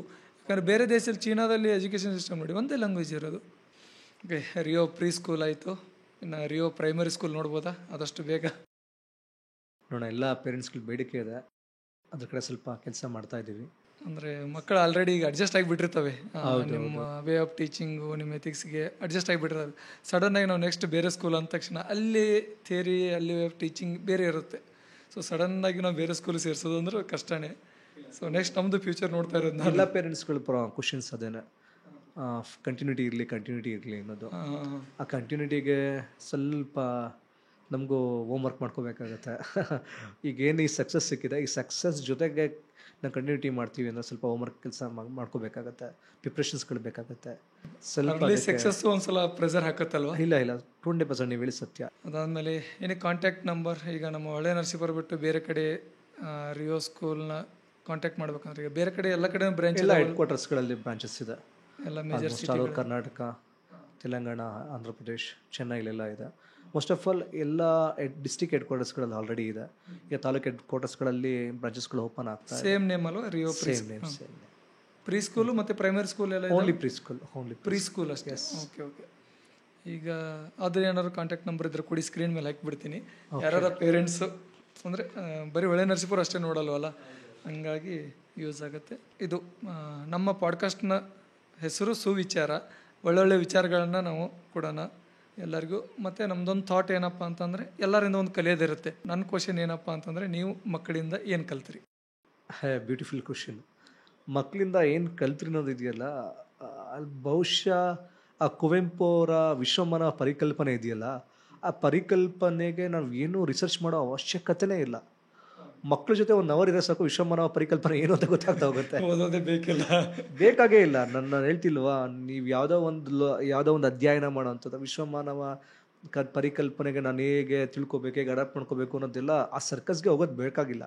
ಆ ಬ್ಯೂಟಿಫುಲ್ ಸೋಲ್, ಆ ಮಕ್ಕಳಿಗೆ ಜಾತಿ ಇಲ್ಲ, ಧರ್ಮ ಇಲ್ಲ, ವರ್ಣಭೇದ ನೀತಿ ಇಲ್ಲ, ಏನನ್ನೂ ಸಹ ಗೊತ್ತಿಲ್ಲ. ಅವ್ರಿಗೆ ಗೊತ್ತಿರೋದು ಒಂದೇ ಒಂದು ನಿಷ್ಕಲ್ಮಶ ಪ್ರೀತಿ. ಆ ಪ್ರೀತಿ ಯಾರು ಕೊಡ್ತಾರೋ ಅವ್ರ ಒಟ್ಟಿಗೆ ತುಂಬ ಚೆನ್ನಾಗಿ ಅಟ್ಯಾಚ್ಮೆಂಟ್ ಆಗ್ತಾರೆ. ಆ ಕಲಿಯೋದು, ಆ ಇನೋಸೆನ್ಸ್ ಇದೆಯಲ್ಲ, ಅವ್ರು ಯಾರಿಗೂ ಕೆಡ್ಕೊಂಡು ಬಯಸದೇ ಇರೋ ಅಂಥ ಆ ಮನಸ್ಸಿದಾವಲ್ಲ, ಆ ಮನಸ್ಸುಗಳನ್ನ ನಾವು ನೋಡಿ ಕಲಿಯೋಂಥ ಸಾಕಷ್ಟಿದೆ. ಹೌದು, ಮಕ್ಕಳಲ್ಲಿ ಭೇದ ಭಾವ ಇರಲ್ಲ. ಟು ಬಿ ಆನೆಸ್ಟ್, ನಾನು ಇದನ್ನ ಸುಮ್ಮನೆ ಹೇಳ್ತಾ ಇಲ್ಲ. ನನ್ನ ಮಗಳಿಗೆ ಈಗ ಆಲ್ಮೋಸ್ಟ್ 10 ವರ್ಷ, ಲಾಸ್ಟ್ 2 ಇಯರ್ಸ್ವರೆಗೂ ಅವಳಿಗೆ ನಾವು ನಮ್ಮ ಜಾತಿನೇ ಗೊತ್ತಿರಲಿಲ್ಲ. ಅವಳಿಗೆ ಯಾರು ಬೇರೆಯವ್ರು ಹೇಳಿದ್ದು, ಈಗ ಹೋದ ವರ್ಷ ಏನೋ ಗೊತ್ತಾಗಿದೆ ಅವಳಿಗೆ. ಅಲ್ಲಿವರೆಗೂ ಅವ್ಳಿಗೆ ಯಾರಿಗೂ ಕೇಳಿಲ್ಲ, ನಮ್ಮ ಮನೇಲಿ ನಾವು ಹೇಳೂ ಇಲ್ಲ. ನನ್ನ ಪ್ರಕಾರ ಈ ಜನ್ರೇಷನ್, ನಮ್ಮ ಜನ್ರೇಷನ್ಗೆ ಎಂಡ್ ಆಗಿಬಿಡ್ಲಿ ಅದು. ಹೌದು, ನೆಕ್ಸ್ಟ್ ನಮ್ಮ ಮಕ್ಕಳ ಜನ್ರೇಷನಲ್ಲಿ ಜಾತಿ ಅನ್ನೋ ಕಾಲಮ್ ಇರಬಾರ್ದು. ಹೌದು ಸತ್ಯ. ನೋಡೋಣ ಫ್ಯೂಚರಲ್ಲಿ ಏನಾಗುತ್ತೋ ಗೊತ್ತಿಲ್ಲ. ಒಳ್ಳೆಯದಾಗಲಿ. ಆದಷ್ಟು ಬೇಗ ಕಾಲೇಜು, ಪ್ರೈಮರಿ ಸ್ಕೂಲು ಎಲ್ಲ ನಿಮ್ಮ ಸಂಸ್ಥೆ ಹಿಂಗೆ ಬೆಳೀತಾ ಇರಲಿ. ಎಲ್ಲ ನಮ್ಮ ಪೇರೆಂಟ್ಸ್ ಆಶೀರ್ವಾದ, ಅವ್ರ ಸಪೋರ್ಟ್ಸ್, ನಿಮ್ಮಂಥ ಸ್ನೇಹಿತರ ಆಶೀರ್ವಾದ, ಸಪೋರ್ಟ್ಸು ಏನಾಗ್ತಾ ಹೋಗುತ್ತೆ ಅಂತಂದರೆ, ಒಂದು ವಿಚಾರ ಏನು ಅಂತಂದರೆ, ನಾವೇನೂ ಅಲ್ಲ ಸೊಸೈಟಿಯಲ್ಲಿ. ನಾವು ಏನೂ ಅಲ್ಲಿರೋರನ್ನ ಏನಾದ್ರು ಒಂದು ಆಗು ಅಂತ ಕರ್ಕೊಬರ್ತಾರೆ ನಮ್ಮ ಒಟ್ಟಿಗೆ, ಅಂಥವ್ರನ್ನ ನಾವು ಸದಾ ನೆನೆಸ್ಕೋಬೇಕಾಗತ್ತೆ. ಈ ಪ್ರಾಡ್ಕಾಸ್ಟ್ ಇದರಲ್ಲೂ ಸಹ ನಾನು ನೆನೆಸ್ಕೋಬೇಕಾಗ್ತದೆ, ಈ ಸಿಚುವೇಶನ್ ಸಹ ನೆನೆಸ್ಕೋಬೇಕಾಗುತ್ತೆ. ಆ ಥರ ಸಾಕಷ್ಟು ಜನ ಇದ್ದಾರೆ, ನಮ್ಮ ಸ್ನೇಹಿತರಾಗಿರ್ಬೋದು, ನಮ್ಮ ಸೀನಿಯರ್ಸ್ಗಳಾಗಿರ್ಬೋದು, ನಮ್ಮ ಫ್ರೆಂಡ್ಸ್ಗಳಾಗಿರ್ಬೋದು, ದೆನ್ ನಮ್ಮ ಸ್ಟೂಡೆಂಟ್ಸ್ಗಳಾಗಿರ್ಬೋದು, ಕಾಲೇಜ್ ಸ್ಟೂಡೆಂಟ್ಸ್ಗಳಾಗಿರ್ಬೋದು, ಬೇಸಿಕಲಿ ನಮ್ಮ ಸ್ಟಾಫ್ ಸಾಕಷ್ಟು. ಅವರು ಹೇಗೆ ಕೆಲಸ ಮಾಡ್ತಾಯಿದ್ದಾರೆ ಅಂತಂದರೆ ತನ್ನ ಶಾಲೆಯ ನನ್ನ ಶಾಲೆ ಅನ್ನೋ ಲೆಕ್ಕಾಚಾರದಲ್ಲಿ ನಾನು I am the owner of this school ಅನ್ನೋ ವಿಚಾರದಲ್ಲಿ ಕೆಲಸ ಮಾಡ್ತಾಯಿದ್ದಾರೆ. ರೂಯಿ ಮ್ಯಾಮ್ ಆಗಿರ್ಬೋದು, ಶಾಮೋಯ್ ಮೇಡಮ್ ಆಗಿರ್ಬೋದು, ಸಲ್ಮಾ ಮೇಡಮ್ ಆಗಿರ್ಬೋದು, ರಂಜಿತಾ ಮ್ಯಾಮ್ ಆಗಿರ್ಬೋದು, ಲೈಕ್ ಸಿಮ್ರಾನ್ ಮ್ಯಾಮ್ ಆಗಿರ್ಬೋದು, ರುಕ್ಸಾನ ಈಗ ಜಾಯ್ನ್ ಆಗಿರುವಂಥವ್ರಾಗಿರ್ಬೋದು, ತುಂಬ ಜನ ಸಾಕಷ್ಟು, ನಮ್ಮ ಕೌಸಲ್ಯ ಆಂಟಿ ಆಗಿರ್ಬೋದು, ದೆನ್ ಶೋಭಾ ಆಂಟಿ ಆಗಿರ್ಬೋದು. ಇವರೆಲ್ಲ ಯಾವ ಥರ ಕೆಲಸ ಮಾಡ್ತಾರೆ ಅಂತಂದರೆ ನಮ್ಮ ಸ್ಕೂಲಿನ ಡೆವಲಪ್ಮೆಂಟ್ಸ್ಗೆ there are the backbone. ಏಕೆಂತಂದರೆ ಒಂದು ವಿಚಾರ, ಒಂದು ಶಕ್ತಿ ಬೆಳೀತಾ ಹೋಗುತ್ತೆ ಅಂತಂದರೆ ಒಬ್ಬನಿಂದ ಆಗೋದು ಅಸಾಧ್ಯ. ಅದು ಟೀಮ್ ಎಫರ್ಟ್ ತುಂಬ ಇಂಪಾರ್ಟೆಂಟ್. ಏನು ಮಾಡೋಕ್ಕಾಗಲ್ಲ, ಏನು ಮಾಡೋಕ್ಕೆ ಸಾಧ್ಯ ಇಲ್ಲ. ಹಾಗಾಗಿ ನನ್ನ ಸಕ್ಸಸ್ ಆಫ್ ಜರ್ನಿನ ನಾನು ನಮ್ಮ ಸ್ಟಾಫ್ ಆಗಿರ್ಬೋದು, ನಮ್ಮ ಟೀಚರ್ಸು ಮತ್ತು ನಮ್ಮ ಪೇರೆಂಟ್ಸ್ಗಳು, ದೆನ್ ನಮ್ಮ ಫ್ರೆಂಡ್, ನಮ್ಮ ಸೀನಿಯರ್ಸ್ಗಳಿಗೆ ನಾನು ಅದನ್ನು ಹೇಳ್ತಾ ಹೋಗ್ತೀನಿ. ಅವರ ಪ್ರತಿಫಲ ಅಂತ ನಾನು ಹೇಳೋದಕ್ಕೆ ಇಷ್ಟಪಡ್ತೀನಿ. ಯಾಕಂದರೆ ಯೂಶ್ವಲಿ ಪೇರೆಂಟ್ಸ್ ಕಂಪ್ಲೇಂಟ್ಸೇ ಜಾಸ್ತಿ ಇರುತ್ತೆ, ಅಯ್ಯೋ ಅದು ಮಾಡಿದ್ರು ಇದು ಮಾಡಿದ್ರು, ಫೀಸ್ ಅಷ್ಟು ತೊಗೊಂಡ್ರು ಇಷ್ಟು ತೊಗೊಂಡ್ರು ಅಂತ. ಯಾರು ಆ ಥರ ಇಲ್ಲ, ಫೀಸ್ ಅಂತ ವಿಚಾರ ಬಂದಾಗ ಏನಾಗ್ತಾ ಹೋಗುತ್ತೆ, ನೀವು ಎಜುಕೇಷನ್ ಸೆಕ್ಟರ್ನ ಫೈನಾನ್ಷಿಯಲ್ ಆಸ್ಪೆಕ್ಟ್ಸಲ್ಲಿ ನೀವು ಯೋಚನೆ ಮಾಡ್ತಾ ಅಂತ ಹೋದಂಥ ಸಮಯದಲ್ಲಿ ಇದೆಲ್ಲ ಕ್ರಿಯೇಟ್ ಆಗುತ್ತೆ. ಹೌದು, ನಂಗೆ ಸಂಸ್ಥೆ ನಡೆಸೋದಕ್ಕೆ ಫೀಸ್ ಬೇಕೇ ಬೇಕು, ಅದು ಮ್ಯಾಂಡಿಟ್ರಿ. ನಾನು ಶುಲ್ಕ ಇಸ್ಕೊಳ್ದಲ್ಲೇ ಶಾಲೆ ನಡೆಸ್ತೀನಿ ಅಂತ ಹೇಳ್ಕೊಳಕ್ಕೆ ಇಷ್ಟಪಡಲ್ಲ. ಹಾಗಾಗಿ ನನ್ನ ಇನ್ಫ್ರಾಸ್ಟ್ರಕ್ಚರ್ಸ್ಗೆ ಸ್ಯಾಲ್ರಿ ಏನು ಬೇಕಾಗುತ್ತೆ, ಬಿಲ್ಡಿಂಗ್ ರೆಂಟ್ ಏನು ಬೇಕಾಗುತ್ತೆ, ಅದನ್ನು ಬಿಟ್ಟು ನನಗೆ ಏನು ಉಳಿಯುತ್ತೆ, ನಾನು ಅಷ್ಟಕ್ಕೆ ತೃಪ್ತಿ ಆಗಬೇಕೇ ಬಿಟ್ಟರೆ, ನನ್ನ ಕ್ವಾಲಿಟಿ ಆಫ್ ಎಜುಕೇಷನ್ ಕೊಟ್ಟಾಗ ತಾನಾಗೆ ಪೇರೆಂಟ್ಸ್ಗಳು ಅವರು ನನ್ನ ಫೀಸಸ್ನ ಒಂದು 5% 10% ರೈಸ್ ಮಾಡಿದಾಗ ತಾನಾಗೆ ರಿಸೀವ್ ಮಾಡ್ಕೋತಾರೆ. ಆ ಕೆಲಸಗಳು ನಮ್ಮ ಕಡೆಯಿಂದ ಫಸ್ಟ್ ಆಗಬೇಕು. ಡಿಮ್ಯಾಂಡ್ ಮಾಡೋದಕ್ಕಿಂತ ವರ್ಕ್ನ ಮಾಡಬೇಕು. ರವಿ ಬೆಳಗೆರೆಯವರು ಒಂದು ಮಾತು ಹೇಳ್ತಾರೆ, ಮಾಡೋ ಕೆಲಸನ ಎಕ್ಸಲೆಂಟಾಗಿ ಮಾಡು, ತಾನಾಗೆ ಹೆಸರು ಬರುತ್ತೆ. ಹೆಸರು ತಾನಾಗೆ ಬಂದಮೇಲೆ ದುಡ್ಡು ತಾನಾಗೆ ಬರುತ್ತೆ ಅಂತ. ನಾವು ಯಾವತ್ತೂ ಕೆಲಸ ಮಾಡೋದ್ರ ಕಡೆ ಕಾನ್ಸಂಟ್ರೇಷನ್ ಮಾಡ್ತಾ ಹೋಗಬೇಕು. ಕೆಲಸ ನಮ್ಮನ್ನು ಬೆಳೆಸುತ್ತೆ. ಕಾಯಕವೇ ಕೈಲಾಸ, ಬಸವಣ್ಣವ್ರ ದೊಡ್ಡ ವೈಚಾರಿಕತೆಯ ಮಾತು, ಯೂನಿವರ್ಸಲ್ ಟ್ರೂತ್ ಅದು. ಕಾಯಕವೇ ಕೈಲಾಸ. ನನ್ನ ಕೈಲಾಸ ನೋಡಬೇಕು, ನಾನು ಕೆಲಸ ಮಾಡಲೇಬೇಕು. ಅದನ್ನು ಹೇಗೆ ಮಾಡ್ತೀಯಾ, ಎಫೆಕ್ಟಿವ್ ವೆಲ್ ಮಾಡ್ತೀರಾ, ಯುನಿಕ್ನೆಸ್ಸಲ್ಲಿ ಮಾಡ್ತೀವ, ದೆನ್ ನಾನು ಅದನ್ನು ಬೇರೆಯವ್ರಿಗಿಂತ ವಿಭಿನ್ನವಾಗಿ ಹೇಗೆ ಮಾಡಬಹುದು, ಇದು ತುಂಬ ಇಂಪಾರ್ಟೆಂಟ್ ಆಗುತ್ತೆ. Every day is a challenging day. Competition life ಇದೆ. ಹಾಗಾಗಿ ಇದನ್ನೆಲ್ಲ ನಾವು ಸಹಜವಾಗಿ ಇದನ್ನೆಲ್ಲ ಜೊತೆಗೆ ಗೂಡಿಸ್ಕೊಂಡು ಹೆಜ್ಜೆ ಇಡ್ತಾ ಹೋಗ್ತಾ ಇರ್ತೀವಿ. ನಮ್ಮ ಪಾಡ್ಕಾಸ್ಟ್ಗೆ ನೆಕ್ಸ್ಟ್ ಯಾರನ್ನ ರೆಕಮೆಂಡ್ ಮಾಡ್ತೀರಾ? ಯಾರನ್ನ ನಮ್ಮ ಒಳ್ಳೆ ನರಸೀಪುರದಲ್ಲಿ ಸಾಧಕರಾಗಲಿ ಅಥವಾ ಒಂದು ಒಳ್ಳೆಯ ವಿಚಾರನ ತಲುಪಿಸೋವಂಥ ವ್ಯಕ್ತಿ? ಒಳ್ಳೆಯ ನರಸೀಪುರದಲ್ಲಿ ಸಾಕಷ್ಟು ಜ್ಞಾನಿಗಳಿದ್ದಾರೆ. ಸಾಕಷ್ಟು, ನೀವು ಯಾವ ಕ್ಷೇತ್ರಕ್ಕೆ ಹೋದ್ರೂ ಅಷ್ಟೇ. ಒಬ್ಬರು ಯಾರು ಒಬ್ರದ್ದು ಹೆಸರು ರೆಕಮೆಂಡ್ ಮಾಡಿ ಪಟ್ಟ ಅಂತ ಯಾವ್ದಾರು ಒಂದು ನೆಕ್ಸ್ಟ್ ಪಾಡ್ಕಾಸ್ಟ್. ಈ ಥರ ಕೇಳಿದಾಗ ನನಗೆ ಕಷ್ಟ ಆಗ್ತಾ ಹೋಗುತ್ತೆ ಹೇಳೋದಕ್ಕೆ. ಸಾಕಷ್ಟು ತುಂಬ ಜನ ಇದ್ದಾರೆ. ನಾನು ಆ್ಯಕ್ಚುಲಿ ಈಗ ಅಂದರೆ ಎಲ್ಲರ ಜೊತೆ ಒಡನಾಟ ಇದ್ದೇ ಇರುತ್ತೆ, ಎಲ್ಲ ಸ್ಟೇಜಲ್ಲಿ ಇರ್ತಿರಲ್ಲ. ನಿಜ, ನಾನು ವೇದಿಕೆ ಕಾರ್ಯಕ್ರಮಗಳನ್ನ ಸಾಕಷ್ಟು ನಾನು ಭಾಗಿಯಾಗ್ತಾ ಇರ್ತೀನಿ. ನನಗೆ 1 or 2 ಹೆಸರು ಹೇಳೋದಕ್ಕೆ ಕಷ್ಟ ಆಗ್ತಾ ಹೋಗುತ್ತೆ. ಯಾಕೆಂತಂದರೆ ನಾನು ಟು ಬಿ ಆನೆಸ್ಟ್ ಹೇಳ್ತೇನೆಲ್ಲ, ಒಳ್ಳೆ ನರಸೀಪುರನ ಹೊರಗಡೆ ಸೊಸೈಟಿ ನೋಡೋದೇ ಬೇರೆ, ರಾಜಕಾರಣ ಹೊರತುಪಡಿಸಿ ಏನೂ ಇಲ್ಲ ಅಂತ ನೋಡ್ತಾರೆ. ರಾಜಕಾರಣ ಜೊತೆಗೆ ಸಾಕಷ್ಟು ಕ್ಷೇತ್ರಗಳಲ್ಲಿ ಸಾಕಷ್ಟು ಸಾಧಕರಿದ್ದಾರೆ. ಖಂಡಿತ ಇದ್ದಾರೆ. ನಮ್ಮ ಉದ್ದೇಶ ಏನಂದರೆ ಈ ಪಾಡ್ಕಾಸ್ಟಿಂದ ಹೆಲ್ಪ್ ಆಗಬೇಕು ಬೇರೆಯವ್ರಿಗೆ ಅಷ್ಟೇ. ಮತ್ತೇನು, ಒಂದು ನೆಕ್ಸ್ಟ್ ಜನ್ರೇಷನ್ಗೆ ಒಂದು ಒಳ್ಳೆ ವಿಚಾರಗಳನ್ನ ಕೊಡೋಣ. ನಿಜ, ಅವರ ಜ್ಞಾನದ ಬುತ್ತಿಗೆಯಿಂದ ನಮ್ಮ ಸಮಾಜಕ್ಕೆ ಅನುಕೂಲ ಆಗೋಂಥದ್ದು ವಿಚಾರಗಳನ್ನ ನೀವು ವಿನಿಮಯ ಮಾಡ್ಬೋದು ಈ ವೇದಿಕೆಯಲ್ಲಿ. Okay, once again thank you so much. Thank you so much. ಯಾವ್ದಾರ ವಿಷಯ ತೊಗೊಂಡು ಮತ್ತೊಂದು ಪಾಡ್ಕಾಸ್ಟ್ಗೆ ಇನ್ವೈಟ್ ಮಾಡ್ತೀವಿ, ದಯವಿಟ್ಟು ಮಿಸ್ ಮಾಡದೆ ಬನ್ನಿ. ಪಾಡ್ಕಾಸ್ಟ್ಗೆ ನನ್ನ ಕರೆದಿ ನನ್ನ ಜೊತೆ ಸಮಯನ ಹಂಚ್ಕೊಂಡಂಥ ನಿಮ್ಮ ಪ್ರೀತಿ ವಿಶ್ವಾಸಕ್ಕೆ ಸದಾ ಋಣಿಯಾಗಿರ್ತೀನಿ. I love you. Thank you so much. Thank you. Okay.